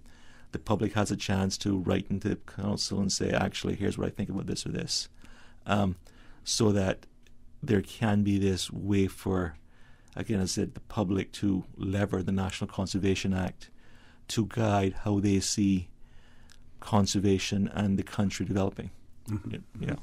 Okay, Fred, anything you have to add to that? And could we talk a little bit about that public participation that takes place as well? Yeah, so taking on from where John left off, the thing about protected areas is they're important to people. I think a lot of people think DVE is focusing on this because we want to protect all the wild things that are out there, and that's absolutely true. But we also are very, very, very keenly aware that protected areas are important to people. There's a huge amount of research actually being done these days about how important it is for mental and physical health to be able to go out and exercise in nature, and that could just be taking a walk in the Botanic Park, or it could be taking a hike along the Mastic Trail, or it could be going for a run on a dyke road in the Central Mangrove Wetland, or wherever it may be. But if you actually think about what's happening in Cayman, we're very rapidly urbanizing. In all of our lifetimes we've seen this happening, and you talk to people and say, I used to go to such and such a place to walk my dog, but it's all covered in houses now. So this whole protected area thing, in a sense, is trying to be a little proactive. So what we're asking people is, think about the places that you like to go to. Think about the places you would like to go to, but you can't because there's no way of getting in there. Think about where you used to play as a child, places you like to explore, places that are important to you, and ask, are there some wild places that aren't protected that you'd like to see protected? And if you know of places like that and you care about them, this is your chance to actually say, okay, I would like the Conservation Council to think about whether this could happen. You don't have to worry too much about, at this stage, at the nomination stage, you don't have to worry about who owns the land. That's not really the stage we're at this point. Because we have people who say, we want to protect the whole of the east end of Cayman Brac. And actually we agree, the east end of Cayman Brac would make an amazing, amazing national park. It really should probably happen if there's any possible way we could make that happen. But it belongs to all kinds of people, right? And the Conservation Act doesn't provide for any compulsory purchase. So this is all entirely a voluntary process. So let's say somebody comes to us and says, as they have actually, that the whole east end of Cayman Brac should be a national park. Then the next stage, after the nominations are done, and the technical review is done, and everybody looks at this and says yes, because of the nesting brown boobies and frigate birds and the rare cacti and all the amazing things that are out there, yes, this is a very high priority for protection. Then that ends up in the hands of the council along with all the other proposals, and council says that's the one. Then the next thing we have to do is approach the landowners and say, Conservation Council is interested in this. What do you think? And if the landowner says, then that's that, really. Yeah. From the Conservation Act point of view, we can't take that any further. So there's no threat to private land ownership involved here. It's all a completely voluntary, consensual thing. But it does work sometimes. And so this is why I'm saying to people who want to nominate private land, don't just think it can't happen because it's private land, because sometimes it does. In the early days of this process, we were successful in buying up and protecting huge areas of forest in Cayman Brac for the Hemington Forest National Park. That was all private land, and now it's all government land and it's all protected. So it can happen. And it's a slow process. And in some ways you don't really know what the outcome is going to be until we have these discussions with landowners, because some are willing, some are not willing. There are different mechanisms. It can be done by purchase, it can be done by conservation agreement. So it's quite complex, and it takes a lot of time. But none of this can start unless somebody puts in a nomination. So the nomination is the trigger, the beginning, the seed. And that's why we're very keen to have people participate in that. Okay, so let's talk a little bit about Ms. Susan, what we'll do, we'll take the commercial break. When we return, I want to talk about the nomination process. How is that done? Like you said, the person making the nomination doesn't necessarily have to know who owns the property or whatever. But let's talk about what they need to know and what it is that they need to do as well. Folks, please stay tuned. For the record, we'll be back shortly. Campers, please be advised that a new campsite has been established east of the Frank Sound Dock and launch ramp. All Easter campers are encouraged to stay safe, take care of your environment, and have an enjoyable holiday. At Doctors Hospital, we know life happens, and usually when you least expect it. So when unexpected medical issues arise, you need quality care close to home. Located in the heart of Georgetown, our accomplished team of physicians and medical staff treat minor urgent conditions such as migraines, chest and abdominal pain, shortness of breath, burns, broken bones, open wounds, and more. 24 hours, 7 days a week with no appointment necessary. Peace of mind is important when life happens. At Doctors Hospital, we're always here just for you. Need to speak to someone? Call 949-6066. Make your house into a home Welcome to Brand Source Home Gallery, your source for premium products and a premium experience. We'll design and install your dream kitchen with crafted cabinets, complemented with elegant appliances. We'll fill it with quality houseware and cookware. Custom-designed closet and storage solutions organize and beautify any area. And with the finest bedding, you'll get a perfect night's sleep knowing Brand Source Home Gallery has everything you need to make your house a home. We think it's time you crossed over to a new vehicle. And with the Toyota Corolla Cross now at Vant Motors, you have plenty of reasons to make the switch. The crossover body and hybrid engine is a sleek design in a sturdy structure with a spacious interior that opens to extensive cargo space. Stuck in traffic? The high-performance self-charging hybrid system automatically switches between gas and electric vehicle mode, helping you lower both fuel costs and carbon emissions. The Corolla Cross has full LED lighting inside and out, an integrated display audio system with energy monitor, and a dual-zone climate control system to ensure comfort for all. Test drive the new Toyota Corolla Cross Hybrid today at Vant Motors, Walkers Road. Every day in the Cayman Islands, nonprofits and their volunteers work tirelessly, improving our communities and the lives of the people within them. With GiversPlanet.com, you can make a difference by supporting a fundraising effort or starting your own. Givers Planet provides an online solution to conveniently raise money for your worthy cause. Whether you are fundraising for medical needs, education, animal welfare, youth programs, religious missions, school PTA efforts, or a nonprofit. Simply create your fundraiser at GiversPlanet.com and spread the word to your local and international supporters so that they can visit and make a secure online donation. Start fundraising online today with GiversPlanet.com. For the record, with Ort Connor. Initiating system. For information that matters. For the record, with Ort Connor. Continues right now on Radio Cayman. Good morning. Welcome back to For the Record.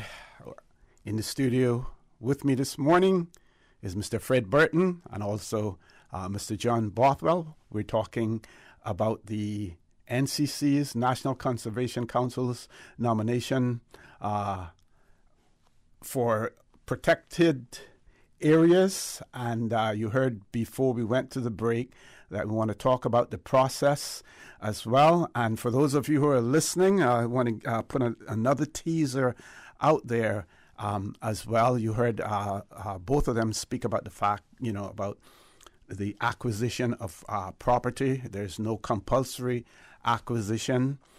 But one of the questions that I have and that we want to address also, if there are individuals out there or family members who have property, let's say it may be part of an estate or something, and that family wants to ensure that that property remains in the hands of either Caymanians or the Cayman Islands, which would be via the government of the Cayman Islands. Is there a process in place where they can approach the National Conservation Council to say, we have this property, we would like to either hand it over or we would like to sell it? And if it's a sale option, then are there any incentives in place? Government incentives, we know that government has its evaluators and they value the land. But how can you make it more attractive for that seller if they want to ensure that it remains in Caymanians' hands? Mr. Bothwell. So that's a really fun question, sir, and I'll try and work through it, but if I miss part, please bring me back to it, because there's so much there. So let's actually start with the question of the valuation first. That's an interesting one. The Department of Environment aren't the actual ones who will do the valuation and the negotiation with the landowners. That's handed off to Lands and Survey Department, Ministry of Lands. As you can imagine, you mightn't want me and Fred valuing your land because we look at it differently. The challenge here is obviously government really can't overpay for land. Maybe they shouldn't, but government can do anything that they want. Government can do anything they want, of course, but I'm sure we can all appreciate that this is I hate this phrase, but this is our money the government's spending. So, you can't just have me and Fred throwing millions of dollars at this stuff because, these lands needs protection. It needs to be fair to all parties involved, hence having lands of servitude. But that's not to say, as you say, this is government, that the landowners themselves can't be imaginative in what they would like to do, because you could, and this is where it would come to something like the conservation agreement, which, quick aside there, what this is almost like a permanent lease to the government of the land. So if you want the land to stay in your family name, if you want to be my granddad's national park kind of thing, and your great grandkids then to know that this is their heritage there, absolutely we can do that. And it's sort of the government paying you, for the rights to your land, as it were, and then managing this land for the benefit of the country and the environment that our grandparents grew up in.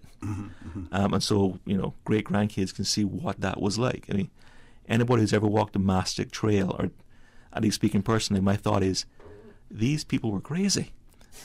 What they hiked through on a regular basis. I was just talking to Mr. Loxley outside about, them walking up and down 7 Mile Beach basically to get from West Bay to Georgetown, and, kind of walking 3/4 of the way up and down for a party, and then, going back afterwards and stuff. And we don't have that experience without these national parks, as Fred was saying. So there are processes for that. And, hypothetically, landowners could come to government and say, listen, I have this part over here which is ready for protection. I've got this part over here which was already cleared. I'd like to develop it. Can we work out how we do that? And there could be ways where, cash is exchanged. It's purchase of development rights, but development rights get moved and stuff. Government is looking at the national planning issues, and they put together the committee for the review of the planning law. If this is the kind of thing that the public is interested in, again, this is a chance for them to have their input into how the country develops. Something that was talked about when the Conservation Act was being talked about was this idea, the possibility that you could shift and move development rights. So let's say you have 10 acres, to keep it simple, 5 of which is a beautiful natural area. The other 5 has already been cleared. You want to develop 5, and suddenly you just you agree with government to move the 5 acres worth of development rights over to the other 5 acres. Government gets a 5-acre national park. You've got a beautiful place to put up your mixed-use development right next to a national park. So actually, around the world, this is the kind of thing that attracts people to these areas. Win-win-win for everybody. Maybe not a lot of money changed hands, but a lot of value went to the landowners. So there are definitely ways to be creative about it, as you said. But the most straightforward way, if somebody wants to know that their land is going to stay as it is for the benefit of future generations, is just a straight-up sale. No questions asked. Here's your cash. You, the landowner, have said this is what it's worth to me. The government agrees. Here you go. And we have some landowners who have proposed that. I know this area would be great for national park. I also know what it's worth for development. Let's talk. We've even had real estate agents reach out to us because, again, a family has come to them and said, this is family land. It's however many of us involved. Really, the only thing we can do with it is sell it. And the real estate agent's going, this is beautiful land. Hi, NC, National Conservation Council. I want to put this in front of you. And so anybody can put in these nominations right now. It's just a simple email to conservationcouncil@gov.ky to nominate land. But if it's your land you're talking about, yes, please feel free to have a think about what that would look like to you. What is your interest in this nomination? What is it that you want to protect? And there's no form or anything for putting in a nomination. We're trying to keep it simple. Okay. But what we want to know is where it is and why. And no one knows that better than the people who have that generational attachment to this land. Yeah. And I would invite any of those families who are debating what to do with some of this really beautiful land that you have treasured as it is and want to make sure it stays that way. This is essentially the development money without having to see it developed. Yep. Okay. Yeah. We do have a caller. Let's grab the caller. Caller, good morning. Welcome to For the Record. Morning. Good morning. Yeah. I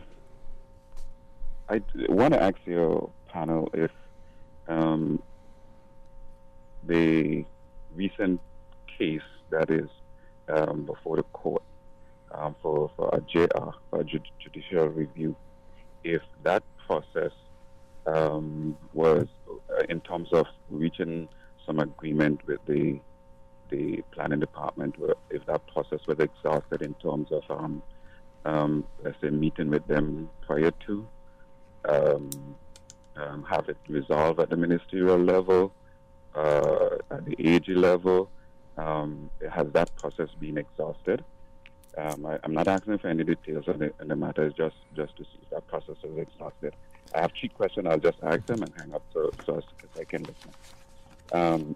Also, I'm aware of a gentleman in the Lower Valley area who was trying to develop his property and found some bat species on the property and was instructed that he could not. I'm just wondering, how does the National Conservation Council balance the constitutional rights of the landowner and the Conservation Council pursuit of preserving our natural habitats? Mm-hmm. And also, I'm wondering if, and also this one I would like them to pay some attention to, if there's a conflict between the Department of Environment and the National Conservation Council in terms of the leadership. Thank you. Okay, thank you. Thank you very much for that. Who wants to take on the challenge? So I think we can possibly take them in order and bounce them back and forth. Mm-hmm. So I can start with the first one and leave the bastard Fred. So as the caller recognized, this is a case we can't say very much about it. So I want to thank him for recognizing that. Still sub judice. Yeah. Thank you, sir, because I leave that language to other people. I will just say for the public's reference, the Director of Planning is one of the permanent seats on the National Conservation Council.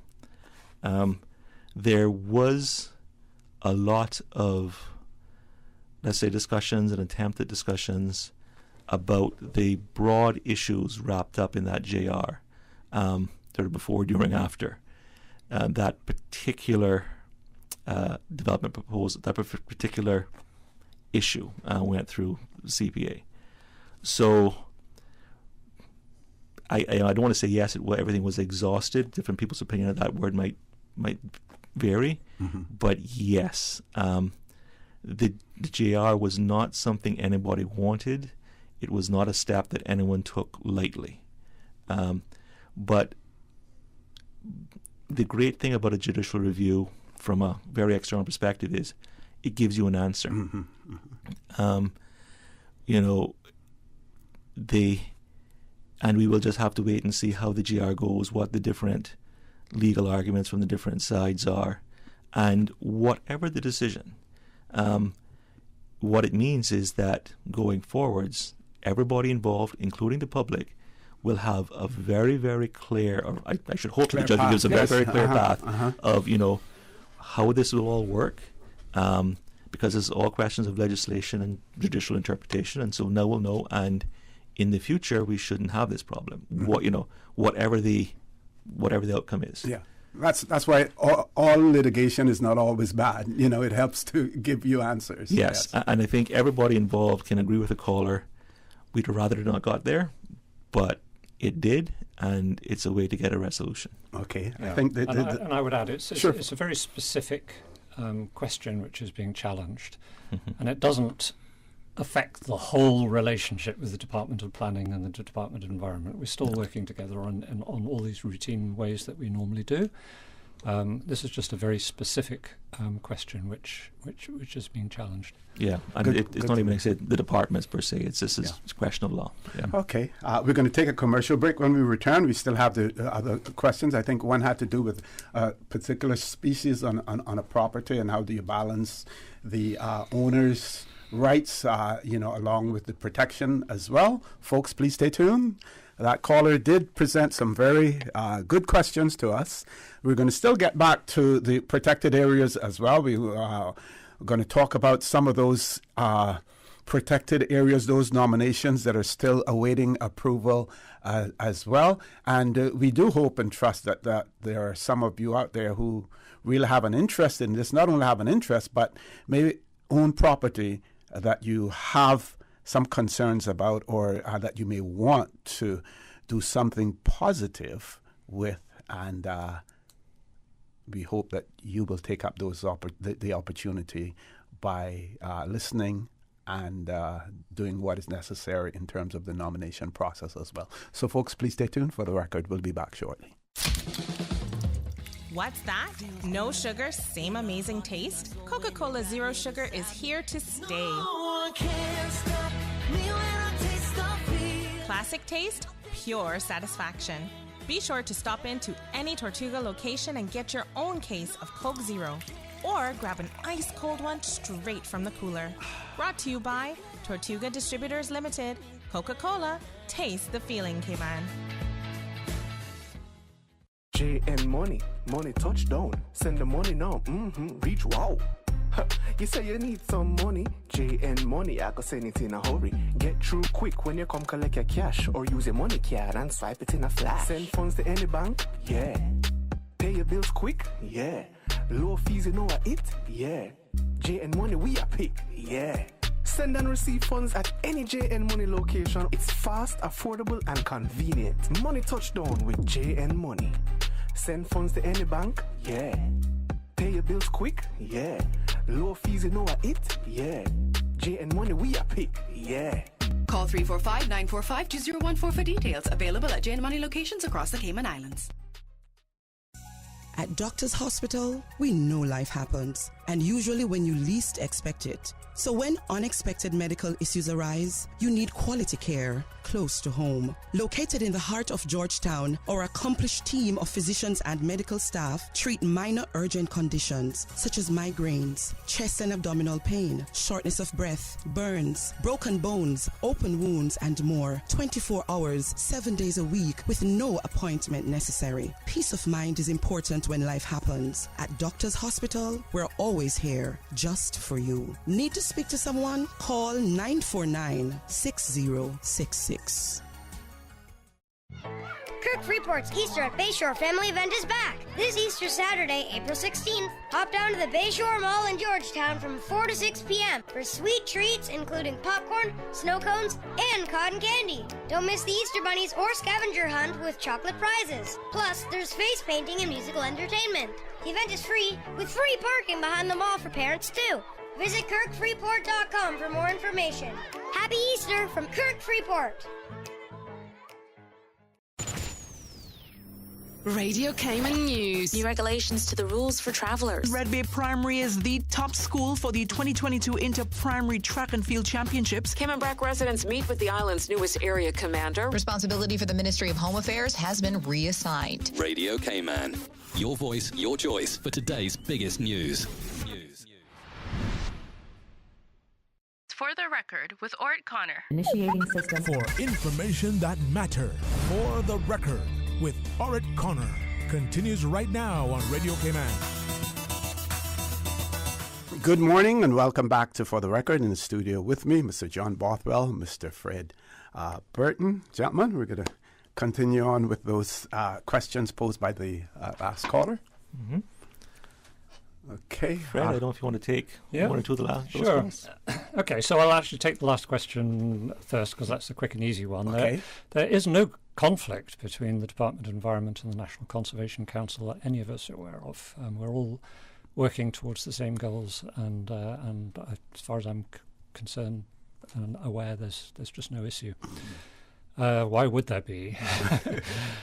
The other question is a complex one, because it's actually bringing in a couple of completely different processes. But let's start at the fundamental thing is here that there are some fragments of original forest still left in Lower Valley, and a small part of that belonged to government was protected in the very first round of protected area proposals back in 2019, I think it was.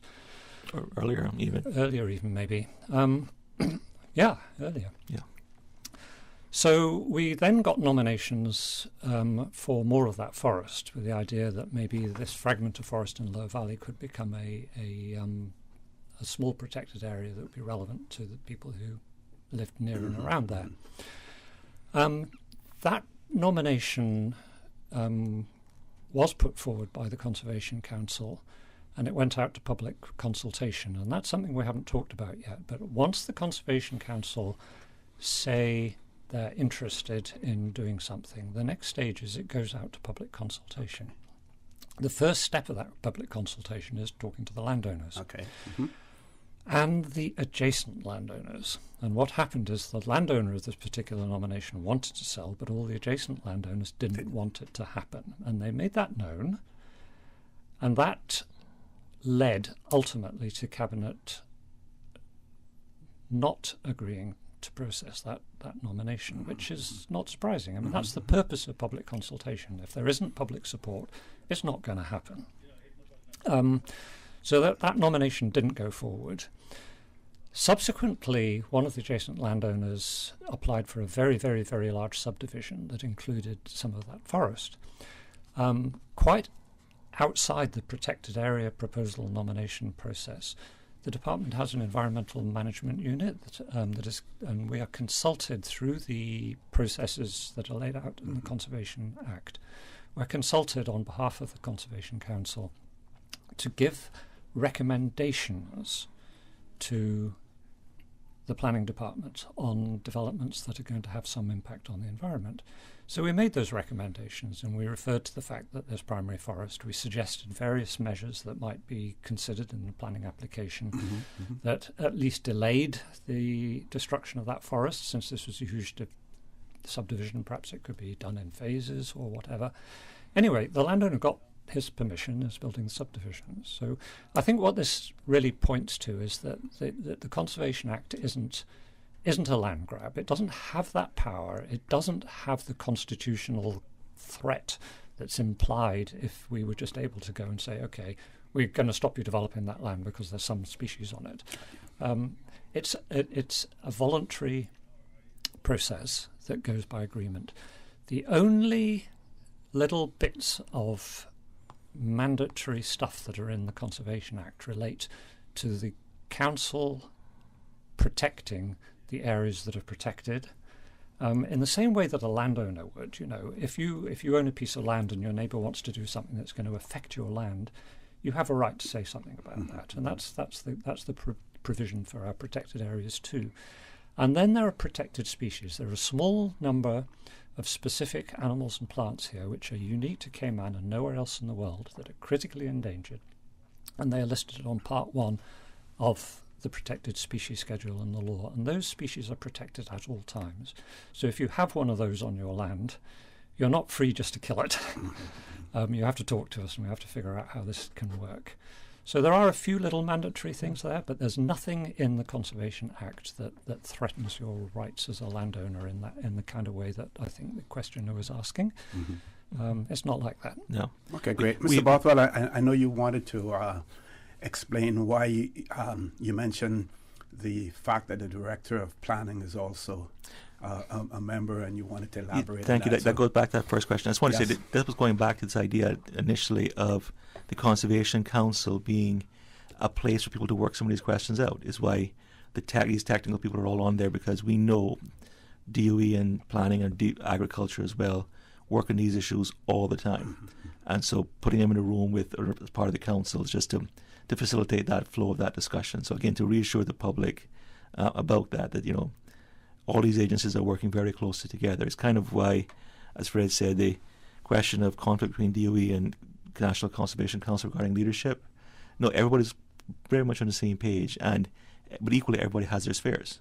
And although they touch and overlap sometimes, council has their roles under the law. Department of Environment has their roles either under the law or delegated to them by council, and then it bounced back up to council. Or, like as Fred said, the example that the gentleman was calling about, DOE provides the advice, but it is up to the relevant decision-making authority to make that decision. And that's kind of how it works. Okay. Yeah. I think too, the other thing is, we get this from the other side. People are often asking, why isn't the law stronger? The law is a balance. And this was a good example that even though those particular bats are a Part 1 species, it didn't stop that land from getting planning permission. The law is not a kind of an Acme anvil dropped in a Looney Tunes cartoon. It really does not work that way. What it is leverage for the public to influence how the country evolves and what is protected and how it's protected. Okay. Now I see on your website there's a section on there that talks about nominated protected areas that are still waiting approval, and they include Hemington Forest addition, Cayman Brack, East Lighthouse Park expansion, Cayman Brack, Tarpon Lake, Little Cayman, East Interior, Little Cayman, Central Mangrove Wetland, I think it's Block 46A, Grand Cayman, Central Mangrove Wetlands, Southwest Grand Cayman, Western Mangrove Cays Extension, Grand Cayman, Salina Reserve Addition, Grand Cayman, Sand Key, Grand Cayman as well. Why are they still awaiting approval? Well, let me take that one, Fred, if I can start. Okay. All right. So, because it is a process, and everything takes time and multiple steps. And one of the reasons we're actually out back now trying to encourage people to nominate land if they see areas, get it to us before the 13th, tell us where to protect and why, with an email to conservationcouncil@gov.ky, is because the Cabinet was able to recently process a number of those. Okay. The website hasn't been updated yet because just saying the Cabinet has done the process, there's still steps to go. So some of them are private lands where Land and Survey is now in negotiation with the landowner because Cabinet has said, okay, you can, the government side is now in line. We have to go back to the landowner and say, are they still interested? And, can we reach an agreement? Other parts of them are Crown lands, and so we're refining them, not refining the maps, but now we're kind of putting the maps and those that everybody can look at and make sense of into legalese through the legal drafting department, and there's then those steps there before they actually go from that page in a website to the page that says protected. So it just takes time. So on average, what? I was going to come to that. Yeah, good. Okay. It takes several years, and we've had people drop out of the process because it's going to take them so long, and none of us like it. But this is the way this is the way the process is built. There's statutory periods in the Conservation Act that say how long the public consultation must go on for and all of this sort of thing. Typically, it doesn't take all that long for the Conservation Council to make their decisions and for the DFE to do the legwork. But I think it's something to factor into all of this is that the 2018 nominations were with the Ministry for Environment at that time, at the time that COVID hit. And so there was a much longer delay on this lot. These are the list that you had there were nominations that were up in 2018, and they got stuck. It doesn't take that long usually. That was an exceptional situation. But the good news is that Cabinet have now approved some very significant new protected areas from that batch. Not all of them, because as John said, some of them involve still negotiations with the landowners on price, and some of them are going to take a long while because not everybody on the land register is alive, and there's all the sort of complications involved in purchasing. But it's happening, and one of the big ones I think it's probably okay to announce is that Tarpon Lake is finally on the verge of being on the verge of being announced as one of the new protected areas. So one of our listeners wanted to know, so after the cabinet approval, what does the process entail after that? It has to be gazetted. Okay. And the gazettement requires these nominations to be put into, as John said, a certain amount of legalese, coordinates and maps and all the right wording and all the rest of it. So that takes a little while because those documents have to be written very carefully, they have to be reviewed, because at the end of the day, when they're gazetted, they become law. Yes. And so that's the process we're going through right now with the Crown ones that got approved. Sand Key is going to be protected, Darban Lake. Some of these little mangrove keys that we didn't protect the first time are getting in on the in the North Sound. So those are very important pieces of the jigsaw puzzle, and they're falling into place right now. And so things are moving. It's time to get more nominations in. Okay, so we're going to take our last commercial break. When we return, we're going to give you an opportunity to remind persons about the nomination process, what they need to do.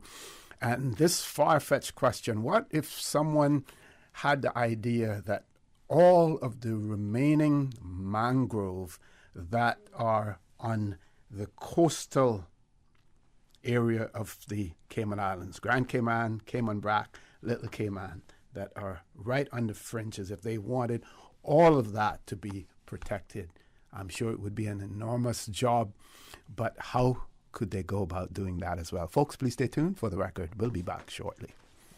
Let's try to be provocative right there. JN money touchdown. Send the money now. Reach wow.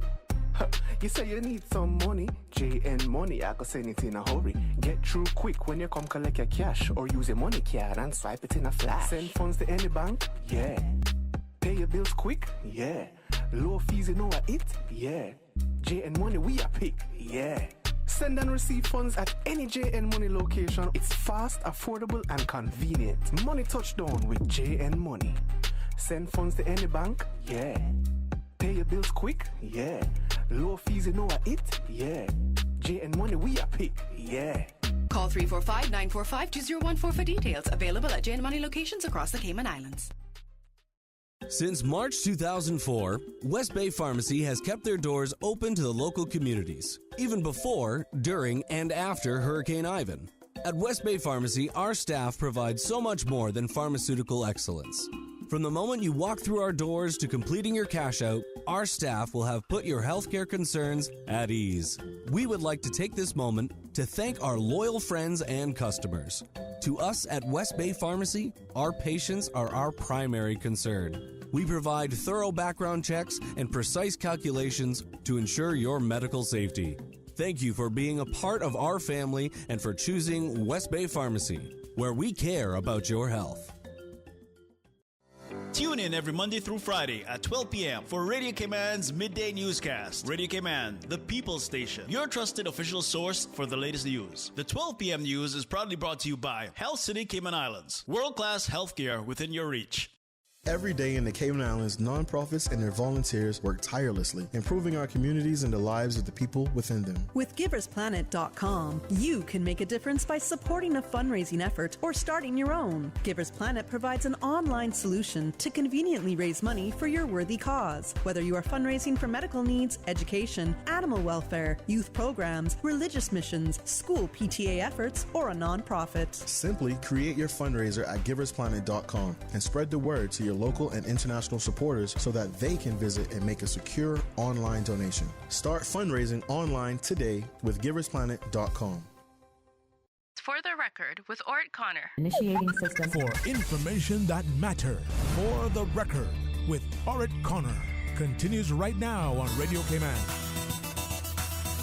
Good morning. Welcome back to For the Record. In the studio with me this morning, Mr. Fred Burton, Mr. John Bothwell. Mr. Bothwell, you have a WhatsApp message that we received by one of our listeners. Can you share that with us? And then I think you said it's a perfect segue into something else you want to talk about. So the question is, good morning. Have government looked at payment for ecosystem services contracts, i.e. for land that provide public benefit, such as ecotourism, farming, fisheries, etc., And could be a way for landowners to benefit from their land holding instead of selling? Short answer is yes. This is that conservation agreement idea that we had mentioned. The writer goes on, there is much focus on development, but can we increase the pace and shift to protecting agricultural lands, existing coastal buffers, and reforesting stripped lands this way to ensure safety and security in the face of climate change in the Cayman Islands? So, again, the person's asking a lot of stuff wrapped in there. Short answer is yes.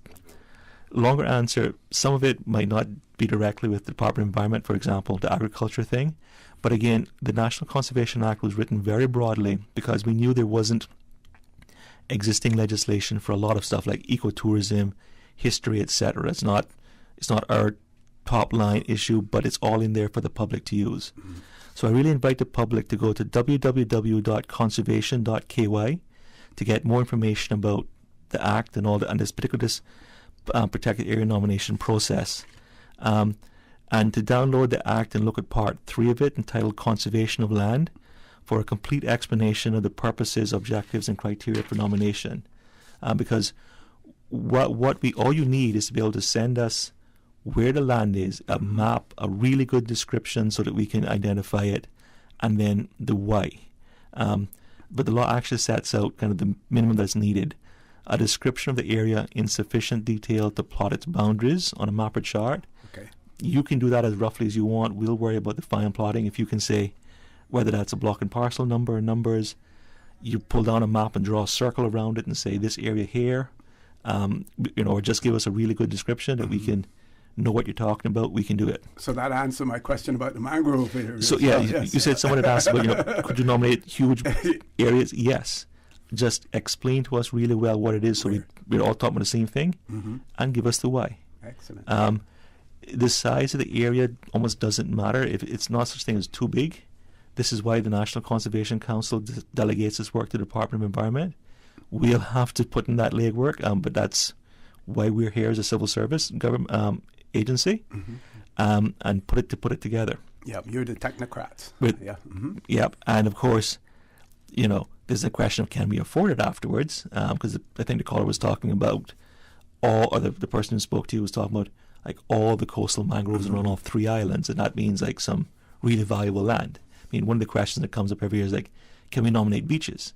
You can, but it then becomes a question of sort of environmental value compared to cost. And this then comes back to some of the stuff that I say, where some of these things may not really be the Department of Environment's core function. It might be that other government agencies need to get involved in trying to do this. Again, why the Department of Agriculture sits on the council kind of thing, because we recognize there's a huge overlap between conservation for various environmental reasons and still having working land, particularly farmland is a classic example around the world. Yes. There are ways to do this, and these conservation agreements would be the tool we have in our law. It's different from what the wording other countries use, but it's what we have and it can work. Because, like I said, they're completely open to whatever contractual arrangement the landowner and the council comes up with. And you write in, you say, here's the land, here's the reasons why this area should be selected for protection. The law says you actually can talk about any problems or special protective measures which may be required. So I am nominating my working farm because it's actually full of blue iguanas. I want to protect the iguanas, but I need a little bit of help here with this. Let's talk. This can be as flexible as the public want it to be, as they can think how to use it with. Excellent.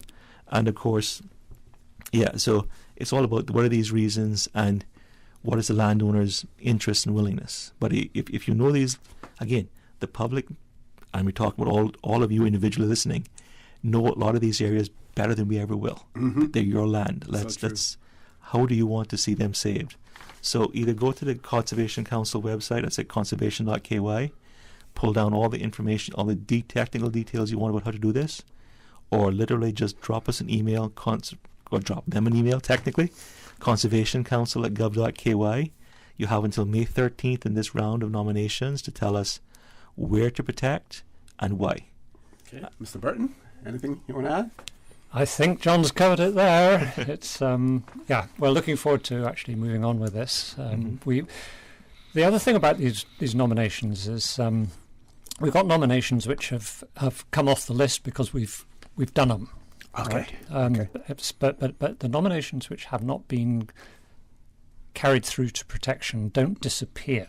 Okay. They stay on the list. And what we do when we get all these new nominations is we put them through a scoring system which the Conservation Council has adopted. And what that is, it's quite an objective process where we look at every nomination and we look at, okay, what endangered species are there, what's its ecosystem type, what's its likely cost if we have to buy it, is it like crazy expensive or is it Crown land that's free? So we've got all these different criteria, and the purpose of this thing is to help the Conservation Council figure out where can we get the biggest bang for the buck. Because obviously we're going to have a lot of different proposals here, and we really have to think, okay, we've got X amount of money to spend over the next two years. Where can we get the most benefit from that money? And it's a difficult decision for the council, and they spend a bit of time really balancing these things out. Is it realistic? Will it have tourism benefits? Is it going to help us against climate change? All of these different questions, we try and put it all together in the scoring system and help the council figure out what's the best option with the money we've got this year. Yeah, and people shouldn't be afraid to renominate areas or, think maybe somebody else already did it. That's fine. Because when the real question of sort of public, I don't want to say voting, that's completely the wrong word, but there's a second round of public consultation on this, is after the technical and Conservation Council review, and they picked one of the best ones for right now to go out, to go forward with, and the landowner has said, we're okay with this going public. That's when the public themselves get to weigh in and say, yes, I really like that idea, or no, you went off the board here, or, I think this one is better because more bang for your buck, as Fred said. So right now, this is, please, nobody needs to think about sending in petitions or anything right now. That comes later. There's a second public stage of this process when the public really gets to say, spend government money on this or dedicate this government land to conservation, because I agree with this vision. Okay. One of our listeners wanted to know, and it has to do with the removal of flora and fauna. Is there a mechanism to report the destruction of native flora and fauna except mangroves? It's the same process. Alert the DOE, doe@gov.ky, or call our office number 949-8469.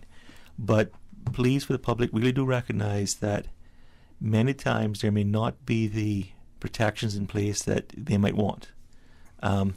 So some of this is going to be a discussion that you have a discussion with the DOE, so you know the situation, you understand it, and the public themselves can then decide if this is an issue that they want to see addressed in some way, a bigger issue.